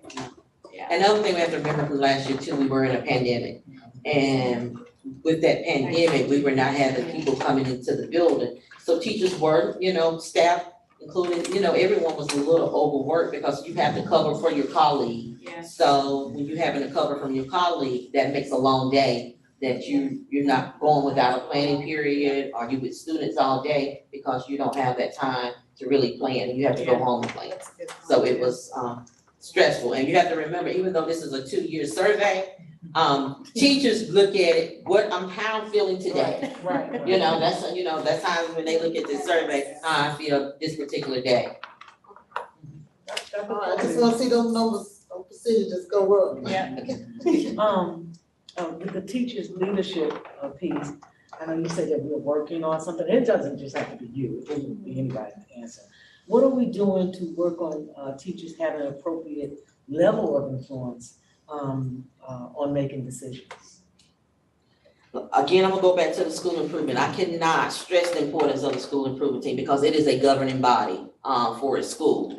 And so the school improvement team, they have to allow those teachers to come and have a voice, and that body influence the decision that's being made at the particular school. So that's what we're doing. And we are doing right, something. we're doing that. And also this year, I talked to Dr. Dallas, we're also looking at our teachers of the year for each school to have a voice and be the person to be the voice for that particular school as well. I like that idea. And then let me also add for secondary, we have a Teacher Leadership Academy where our instructional facilitators, those persons who are teacher leaders in specific areas in their school, we meet with them as well as talk with principals to see who are leaders that we can groom. Because you have to think that the leaders or the instructional facilitators you have now, they're gonna go off to be assistant principals and do other things. So we continuously wanna groom others when it comes to those curriculum matters. So we do that as well. Any question? Additional question? Thank you, Dr. Fortenberry, we appreciate it. Thank you. Good job. So information item D is our year in sports. So let me ask Mr. Gary Brigman, who's been sitting there patiently, our Hope County Schools Athletic Director, to please share this overview.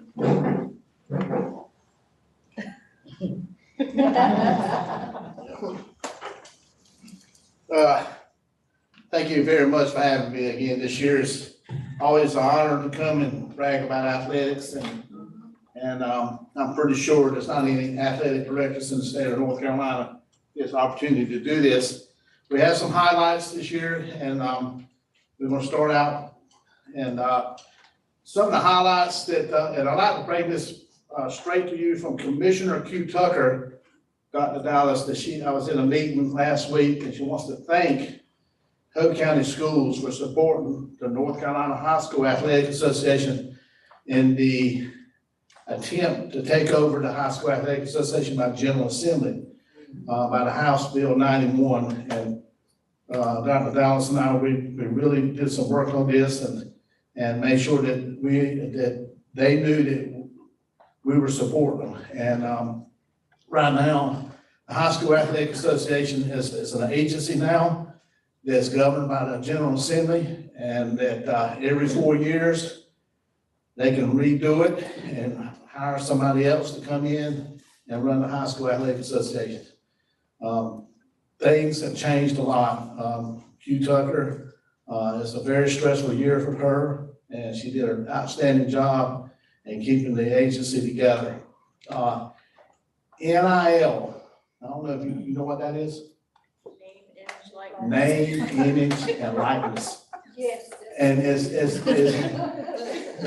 it's something that's happening in the pros and colleges athletics. Believe it or not, it's involved in high school athletics now, where high school students are receiving money for their name and their image and their likeness. And so it's coming. We don't have an athlete here yet, but you never know when we run across it. This year is the anniversary of 50 years of Title IX. I'm going to share with you something from Polk County. The athletics year started out with COVID, believe it or not, and we just eased right out of it. And so we were having some, I was thinking about that when I was doing this. When we started the year, we were really conscious of COVID, and we still had a lot of restrictions in athletics. And then we also lost some family members too. So I bet you remember this, don't you? That relay thing? Yeah. In 1972, Polk County High School was the first high school or the first facility used for the North Carolina High School Athletic Women's Track Meet. There was no track meet in the state of North Carolina being held for women. We had the track meet for 4 straight years. Obviously, we won the state championship 4 straight years too. But thanks to Billy Colston and Raz Autry, we were able to host that in 1972. It's the Title IX movement here, and we were part of it. And so I was real proud to post that picture. And then we lost some student athletes, losing Alton and Brittany. And also we went on and had some more tragic to occur. We lost our beloved wrestling coach, and that's a great picture. I always like this picture. It's Vernon and Brandon. And then we also lost one of the biggest supporters of Polk County Schools, Sheriff Peterson. And so we had a really tough start of the year last year. A lot of people don't realize what we went through, but we went through an awful lot. So we still, Jumbotron is still new here. It's still bringing a lot of excitement. It's had 2 graduations already, or it's really 4 if you count Stan Hoke. We put up quality presentations. And people are coming to me asking me, how can they get up there? And so that's an easy way to raise money. And so state-of-the-art sound system, scoreboard is still great. Everything is running really well. And this is a little bit of the graphics we used in the East-West game.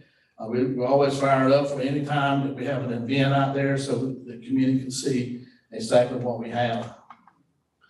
So Charlie Adams, he was the Q Tucker of many years before at High School Athletic Association. He has a quote, "Athletics is the front porch of your school." Think about that. Well, I just try to run through this real quick. Game day at Polk High. So I put together some pictures here. This is the football team warming up and beautiful turf, and the ROTC is involved, and then we got the Mighty Marching Bucks coming in. Really a lot of excitement going on. They performing the national anthem, and then the cheerleaders are involved, and then we actually have the captains and some community leaders involved in this, and then the Bucks come on the field, and then we play the game, and obviously at the very end, we end up in victory. So the point I'm trying to make, look at how many groups are involved in this. And I went through it and did some calculation. 25% of our school are involved on Friday night. They're doing something. And if you go back and look at some of those photos, they're just as happy as they can be. They're involved and they got part of Friday night football. You don't get part of Friday night football by just not doing nothing. But these kids get involved. 25% of the school are involved in Friday night football. So winter sports, we had the basketball team finished third, made it to the state playoffs. Wrestling team did quite well with our new coach, Brandon Locklear. We sent 6 to the states, finished third. And our bowling team also finished up in second. This bowler that we have, Coach Patterson gets his 200th win. That's a highlight there. He had a great years with Polk County. And then we have Sam Locklear, our key bowler. And he just could never beat the guy that's in the same class, in the same division as he is. He finished second last year. I didn't even change the slide and finished second again this year. But Sam is a great bowler. He's in the Navy right now, and so he's doing great things. One of our service projects with athletics is that we partner with Mountaineer Farms. You can see some of the athletes right there doing boxes, Christmas for thousands, and it's something that they do across the Cape Fear area. And so it's really neat that we're able to get our athletes involved in that. So the future of swim. Everybody goes down 401 and see this big project and it's just scratching their head. How's that going to affect us? Well, this year, I don't think we're going to get in it. We were hoping to get in it this year. But I think we're going to be a few months behind. So next year, we're going to shoot for some of the things that we're looking forward to having. Obviously, our swim team will be out there practicing, which is going to be really good. One of the visions that Dr. Williamson had was to teach every fourth grader how to swim. And I think we'll probably come up with a project there that we can do something similar to that. Also hosting the regionals and the hosting the conference tournaments, as well as the schools in Cumberland County coming over to use that facility. So it's going to take some good coordination, but it's the envy of all high schools in the area of what we're getting here. So some of the spotlights for the spring, obviously our softball team continued to do well. We got 2 golfers that did well, went to the states, and also boys track. We sent 8 players into the to North Carolina A&T. We sent 2 relay teams. Good thing. Our 2 golfers here was at picture was taken at Pinehurst. They get great place to go play golf. Obviously, I wish I was playing golf, on a high school team that got to play at Pinehurst. The one on the right, if you go back to the slide, the one on the right is Jordan Palmer. He is going to be a really good golfer. He shot in the 70s, and so we're going to probably see him in the state championships in the future. This is freshman too. And our boys track team, our relay teams were again spectacular. We put 4 relay teams into the states, which was really good. And then a few things that's always exciting in athletics is the signing. We have a few that signed in football, soccer, and softball. I got a few photos of that, and we make a big deal out of it. We bring them in with a sign. Kids are excited that a soccer player is going to be going to Morriston College in New York, maybe. I think that's the way it is. And then Tam Lowry, how's that be hit by that ball? Slinging it right there. She's going to Federal Tech. And so it's really good. These kids get to go play ball after high school. Middle schools was very good this year. Sandy Grove won what we call now the Hope Cup. And the Hope Cup is that we give points to every 3 middle schools on how they finished. And this year, Sandy Grove finished first. Last year, the inaugural year was East Hope won. And so they were really excited. I took the cup out there to them. And Sandy Grove also won the the girls track championships as well as ESO on the boys. So it's really neat to see our kids doing quite well at the high school, but also in the middle schools. And then we can't forget Ashley, a cute little thing, just beat all the boys this year in golf. I think we had her here at the Board of Education. Some of the awards that the Hook High players got, obviously Jeremiah Melvin, he was conference champion, regional champion, triple jump, and we just saw Tam. She was an all-state player, led the state with 247 strikeouts. Robinson County Slugfest all-tournament team.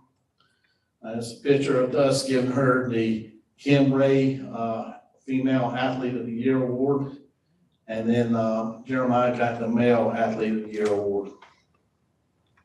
So once we got back in the classroom, we saw our GPA go up. We have more scholar athletes this year than we did last year, than the COVID year and the year before. It started going back up again. We presented 52 quarters to seniors. Means that our kids are taking high level classes. Our athletes are taking high level classes. It's carrying a lot of weight. And so it's always good to see that. And then I always like to close my session with this quote from Bob Canopy. Winning on the professional level is required. Winning at the collegiate level becomes expected. But winning at the interscholastic level should be a pleasant byproduct to what you're really supposed to be doing, which is developing young people to be productive citizens. And that's my presentation. And it's 14 and a half minutes. Any questions?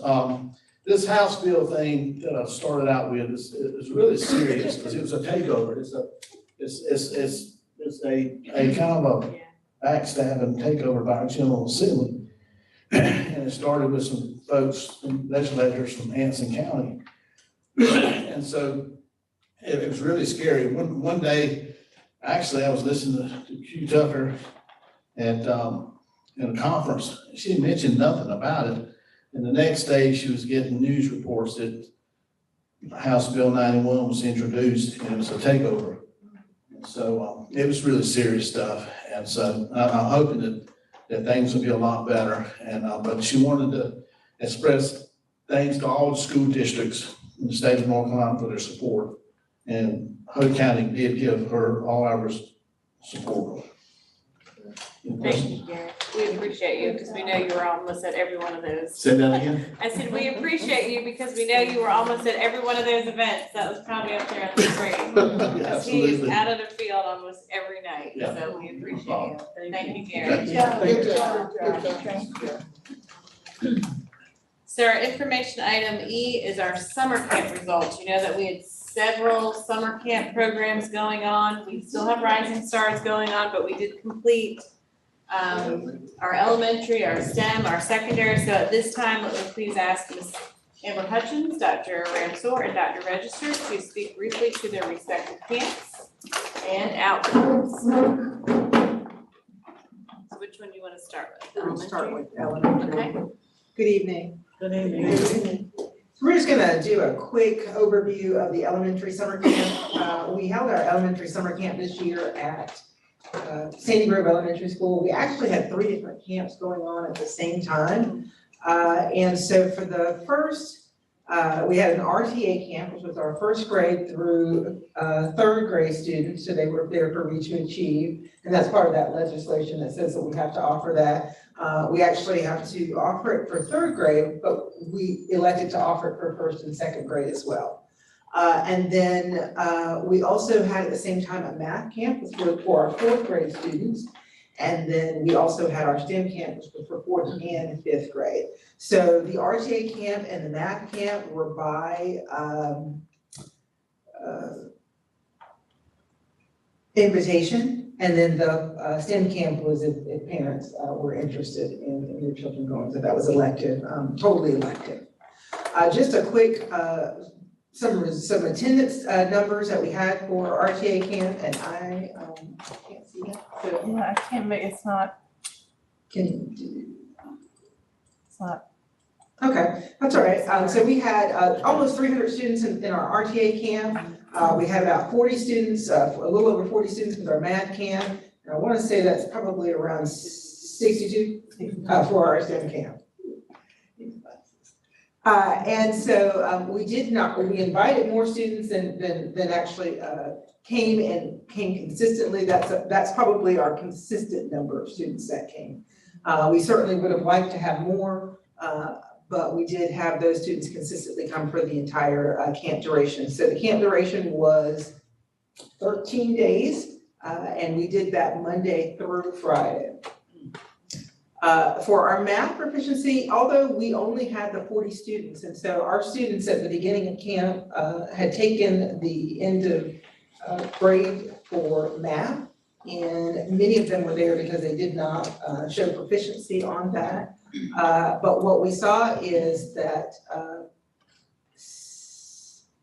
about 50% of those students, after just those 13 days of really targeted instruction, went from non-proficient to proficient in math. So we were really excited about that.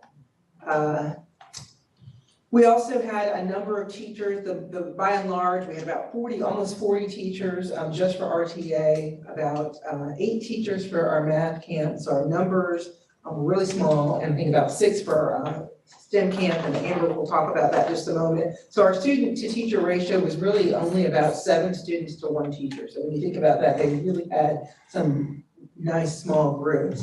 Our students did show growth on in-class RTA. We did have some students who were not proficient with reading and became proficient at the end of camp. Those numbers were a little smaller, which we expect with reading. It takes a little longer for them to see that over time.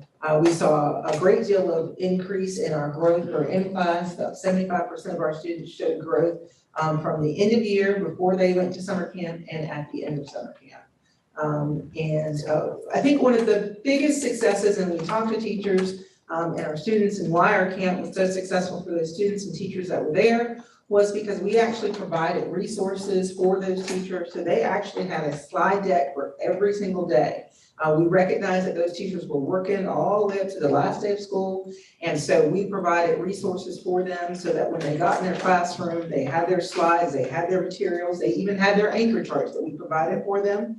And so with that, teachers were able to jump right in and be able to give good quality instruction, and it had already been planned out for them, and it's consistent across the program. So we're really excited about what happened, and we just want to be able to increase that on a larger scale for next year. Did you say 75% had Increase for their in-class, yes.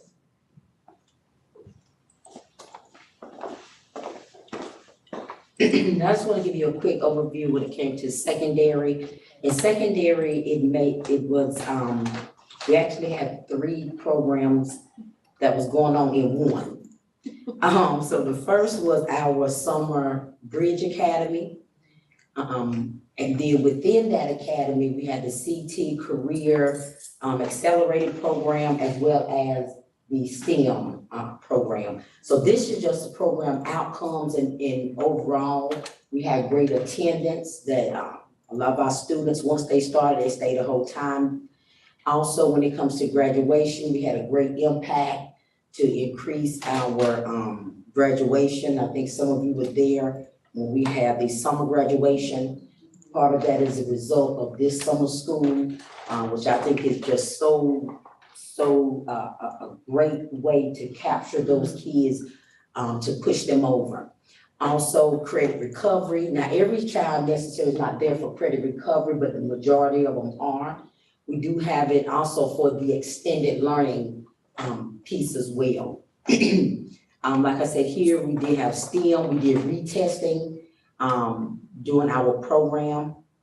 You can slide up to show. Then in our CTE, you can see some credentials that was earned by our students, so we're very proud of that. You also have an extra handout that's dealing with CTE that's been uploaded that show you the exit surveys of teachers and students to see how they felt.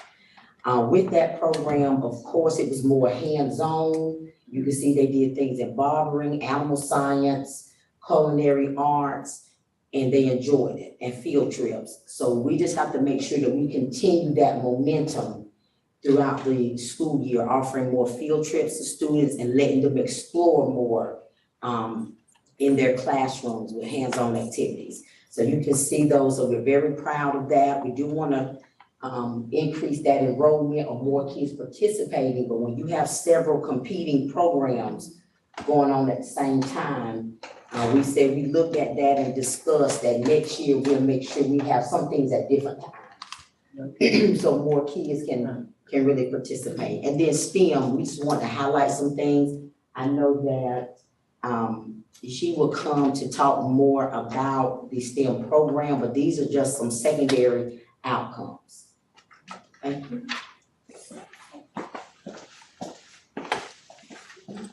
Okay, good evening. Madam Chair, board members, and Superintendent Dr. Dallas.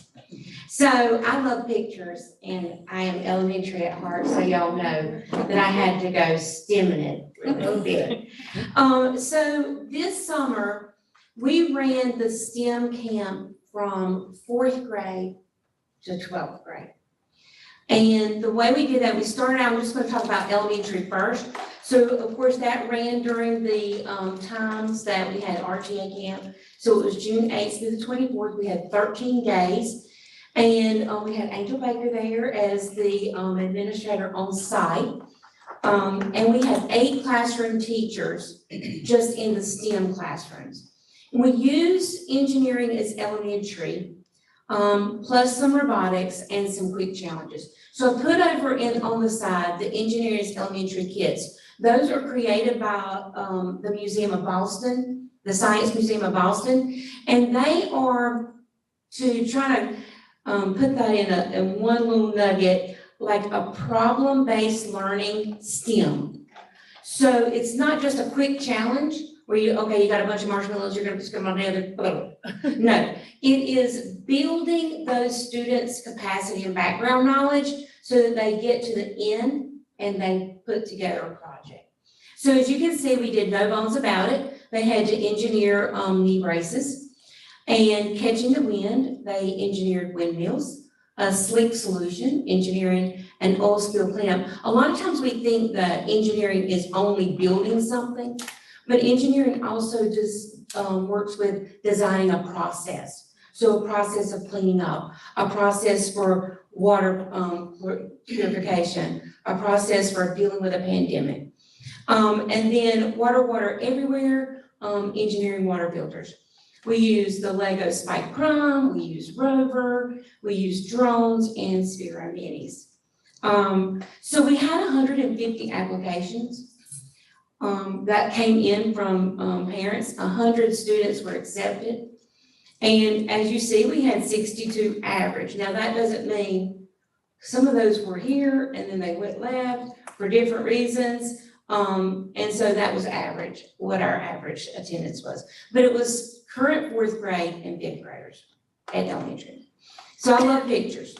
So as you can see, if I start on the left side and we'll just go zigzag. So at the top, this was a quick challenge. They had to do an egg drop, which talked about force and motion. And then at the bottom, this was dealing with cleaning up a pandemic. They had to learn how to contain and extract oil from an ecosystem. Up in the middle and the top was designing a knee brace. They had a model of a knee and they had to actually design it bent the wrong direction and they had to keep that from happening. At the bottom, we had the rovers, and then you see at the top and at the far right, we have the Spike Prime, which were part of our middle school program, but since they were not using all the kits, we were able to pull those down and give those students some experience with that. But now this is my favorite video of the whole camp. And when you can get these guys to be this excited about what they're doing, I think we're winning. Okay, so do you mind sharing them? This is building the windmill. They had to design a sail, and they used the fan.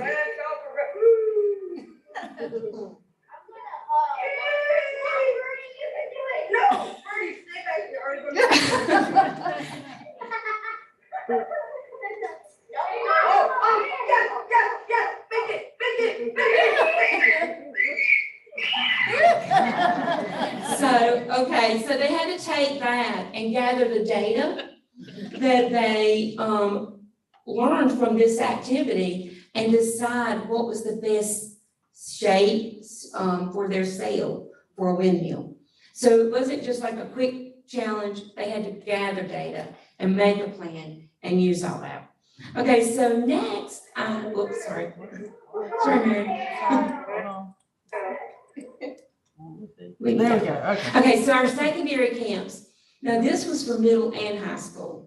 So, we had 10 classroom teachers. We also used, when they move up to middle school, it's no longer engineering, it's elementary, obviously. It is engineering is everywhere, and that is also developed by the Science Museum of Boston. And so we put a lid on it, was engineering safety helmets. Growing Up, which is engineering vertical farms, and testing the waters, engineering water reuse process. Those were in the middle school, and the kids, I'm just gonna say they had a great time. I think the teachers had more fun. I've never seen, like, Mr. Virgil was sending me text messages every day with pictures on it, so I was excited about that. We had, Carolina Biological has STEM kits and PITSCO for the high school. We had 66 high school students that participated. And as you can see, we had greater than 300 students because it ran through their electives. So it was a great opportunity. Now, in the high school, we use, in our earth and environmental science, they built wind turbines. In the physics, they did mousetrap cars and trebuchets. And so here are some pictures. So one of the very first things they have to do is design and work as a team. So you can see they built water towers. Over to the left, you can see there's like one of those styrofoam mannequin heads, and they glue a bag with paintballs at the top, and then they tip it over and drop it. And if their helmet keeps that paintball from bursting, then they did a good job. So here's one, and then if you see in the middle, they were doing vertical farming. They actually did do some planting and hung them in the windows and did like rows of plants in the windows. And then at the bottom, you see the mousetrap cars and the wind turbines. So, that my title kind of got away here, but that actually is supposed to say, what did they say? But I like to know, like, students will click on a survey, but I want to know, what did they say? So what did the kids say? What did the parents say? What did the teachers say? So I took some examples from each level. So if you see, like, I enjoyed this teacher. If you look where they said, I enjoyed building, planning, and improving. That's important because that is the engineering design process right there. And then I enjoyed making experiments in STEM camp. And then a high school kid said, building things and figuring out how things work. So that's important. And then our parents, and y'all know that part of this was funded by DODEA, which is Department of Defense. So I thought that middle one really stood out to me, is that my child had a great time attending STEM camp. Her father was gone quite a bit for the military, and it helped her keep her mind off of him being away. So that speaks to how we are addressing that. But our parents were happy, and the kids enjoyed it. And then I'm very happy when I grab a teacher and make them love STEM. So most of the responses talked about how they're going to take this back to their school and embed this within the program, because they asked their students, how'd you feel about this? They want more of that in the classroom. And so that speaks.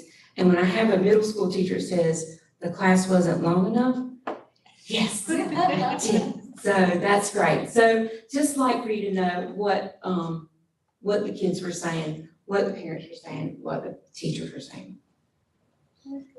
Any questions about STEM? I have a question. Yes, ma'am.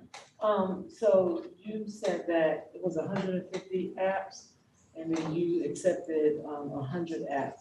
What was the criteria for the fifth, fourth, and fifth grades? I know it was probably DOG or something like that. But Well, the way the grant is written oh, okay, is for fourth through high school. okay. Now, we took fifth grade with elementary because they haven't crossed over that bridge into middle school yet. And we focused our STEM activities on standards that either they had experience with or they would be experiencing. So we wanted to give them a little bit of opportunity there. So that's how that came to be. But already got plans. And your criteria, speaking of that, it really was first come, first served. We tried. Oh, yeah. If they came, anyone was accepted. Oh. There was an online application process, or they could bring them up to the board or take them to the school and they'd be picked up. First come, first served. And then let me speak for middle school, we wanted all kids, or as many as possible, to experience it. So we put it in as more of an elective that kids will go through so we can have more. With high school, we intentionally focused in on ninth graders because ninth graders have a greater failure rate in terms of their academic behaviors. And now we're looking at grades. So we had a lot that were in earth science that needed to recover or extend that learning. And so we put a lot of it, STEM into our earth science for ninth grade. But we also did it in our chemistry as well. So thank you. I just want to commend all of the work, Dr. Chavis, who's not here, who also kind of spearheaded the camp. Great job, a lot of work. The district never sleeps, schools never sleep. There's still something always going on for our students. I appreciate all that you have done to kind of make that a success for our students. I'm going to keep Ms. Hutchins up here real briefly to kind of share our next item, which is another grant award. We're always looking at how we can continue our STEM efforts. So we were awarded a grant. I'm going to ask her just to speak briefly to that. So you see, I had to have some robots on this one because this is an educational and competitive after-school robotics grant.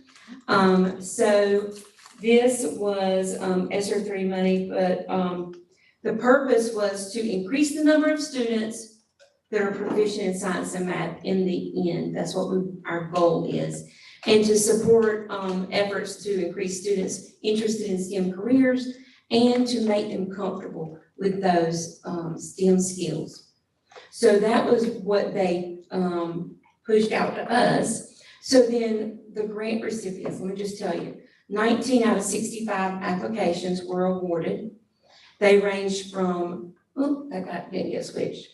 But let me tell you, that's a little bit off because the first press release came out a little bit wrong. So the awards went from $20,000 to $243,056. Now, the amount for Polk County Schools is correct. So we were awarded $206,487. And very proud of that. That's wonderful. I just want to say yay for us. And in all for the state, we're looking at like 12,000 students across the state being served. So next one. So how did we write this in? So when we think about robotics, now we have robots, we have them, but we want students to build those skills throughout. So we wanted to put in a continuum and start early and build those skills all the way through. So we started thinking about how can we implement this. Obviously, we're not going to keep kindergartners after school and do a competition there, but they can be embedded in their classroom. So we thought about how can we serve our students K-12. And so our program goals are to, of course, improve the students' performance in STEM and content areas. And then we want to increase the skill comfort of the skills, robotics, STEM skills for our teachers. So this opportunity is here for us to do some professional development. And then we want to build that continuum and align it from K through 12. And our last is to engage our students in competitive after-school extracurricular STEM activities. So let's look at K2. We went with Vex, 1, 2, 3. Vex is just we had to find a nationally, I guess, a company that everyone recognizes as competitive, and Vex is one of those. We do have Legos in our schools. We have them in elementary and middle. We went with Vex as far as this program. So in K2, the students have 3 opportunities to code. So a kindergartner can just touch the top of that disc and program the robot to move, turn, and there's color cards. And then it looks like a iPhone. It actually has little slots that you slide in, and it'll program through there or drag and drop. So it builds up even from kindergarten to 2nd grade. And then next we have 3rd through 5th is Vex Go. We really like Vex Go because it had 4 competitions in one. So you see Mars Math Expedition, Ocean Science Exploration, Village Engineering and Construction, and City Technology Rebuild. If you take all those and put them back in the right order, it's STEM. Okay, science, engineering, science, technology, engineering, and math. So that there's an activity to build all of those skills, okay? And then our middle school, that's when they get really in the heated competitions. And this is called Vex Iq. And they have opportunities to use different coding languages like Block, Python, and C++. And this is for our high school. I love the opportunities the students will have because not only are they building a robot that will complete a task, but they're having to form alliances with other teams, which means they're gonna have to collect data on those teams, know whose strengths, who has weaknesses, and how you can merge those together to be the top team. So that makes me think that Polk County Schools is STEM-tastic. I like that. So any questions about that? And once again, applaud Ms. Hutchins as our STEM director for what she's put to the schools and really that alignment piece. So all kids have access K through 12 is pretty exciting. So thank you, Ms. Hutchins. Yes. Thank you. Good job. And our last information item is item G, our COVID-19 and testing update. They asked Dr. Peggy Owens to please share this information.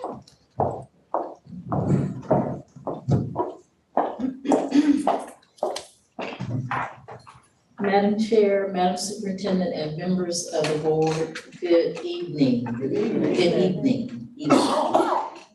We're just going to share a few updates with you, if you will.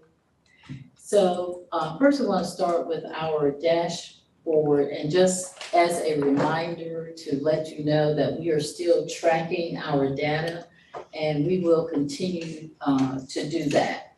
So you can refer to that in your book. The next one. Okay, so. Hold on. Okay. There we go. Okay.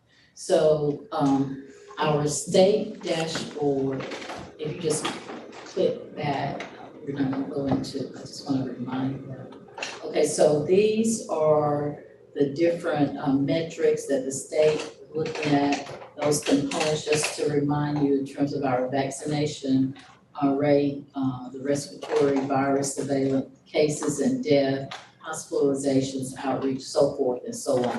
So, and those are captured every 2 weeks in terms of our data. The next slide. Okay. So what about Polk County? Currently, we're in medium, we're registering in yellow. So in conversation last week with Ms. Edwards, we are seeing a spike in the COVID-19 virus, and as you have heard on the news, and then Omicron B5 is the variant that we're currently seeing not only in Polk County, but across the state and the US and the nation. So with that said, one of the things, or several things that she has shared with us, and if you go to the next slide, is that she shared these particular documents with us so that we could see how the variant is progressing in our county. And I'm not going to read each one, but let's go to the next one. So this is for the week of June 26th through July 2nd. And if you notice in the first one that we had an increase, and this one you will notice there's a decrease as we look in the number of cases. And if you go to the next slide, you see there's an increase for that week of July 2nd through the 8th. One of the things, or several things that we need to know is that the state, if you remember, the state was doing testing for us at the health department. So now they have pulled that vendor. And so the health department is currently doing testing, but they are doing the testing by way of appointments. So you can get tested as it relates to the general public. Testing is available on Tuesday, Wednesdays, and Thursdays by appointments for employees of the city and the county, which would also include Polk County Schools employees. Testing is done on Monday and Fridays from 7:30 to 8:30 and from 1 p.m. to 2 p.m. There is a fee for testing. It is $76.31. That was effective as June the 27th. Vaccines are also currently available. So in saying all of that, what are our takeaways? Next slide. So our takeaways are layering protection. Layering protection. So, you know, we're seeing this spike, but we need to get vaccinated if we're not, and encourage those persons who are not to get vaccinated, because one of the things that we do know with if you contract Omicron B5, which is very contagious, the vaccination will keep you hopefully from going to the hospital. It won't keep you from getting sick, but it will, what we've seen over the past few weeks, that it will keep you out of the hospital. Wear a tight-fitting mask. If you're in large crowds of people, you need to mask. And that's one of the things that Ms. Edwards and I talked about, and she encouraged that we do need to continue to mask, and we want to do your NK95 or the NK, and we have some of those available. Get tested. If you are symptomatic, get tested, and then also get treatment. You know, we have many more layers now, many more tools.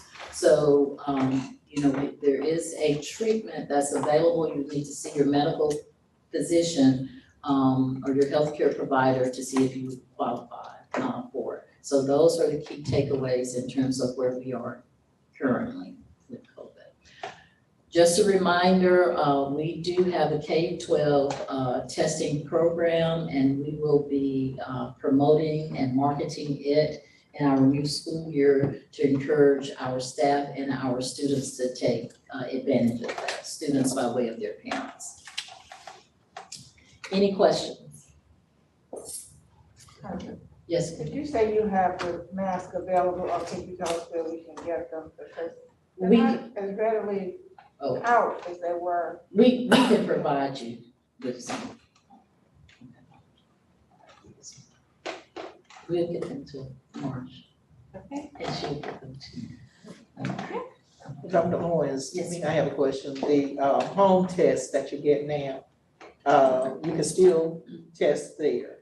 And will that identify what type that you have, or what layer that you have, or did it just say you got it? It will tell you if you have it. It will not identify it. And if you're using a home test, what we encourage is that you still go to your, if you test positive, go to your healthcare provider and get a PCR.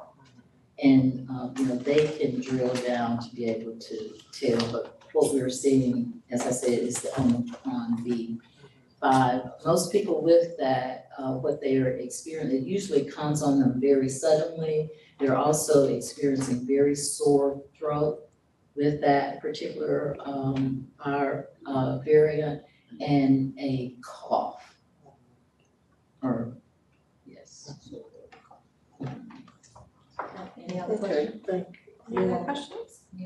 Okay, if that's all, I apologize, but that does conclude our information items for this evening. Okay, all right, so.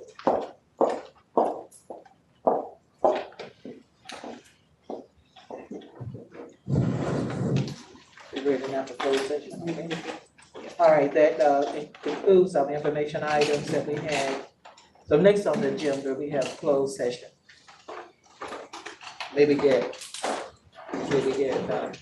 Madam Chair, I make a motion that we go into closed session. The board enters into closed session under North Carolina General Stat 143-318-.11 to prevent the disclosure of confidential personnel matters, to consider matters related to initial employment of the individual employees, and to consult with the board's attorney to preserve the attorney-client privilege. Second. Okay, then moving and second that we go to the closed session for the following reason that were given. Are there any questions? All in favor, let it know by the sign of aye. Opposed, nay.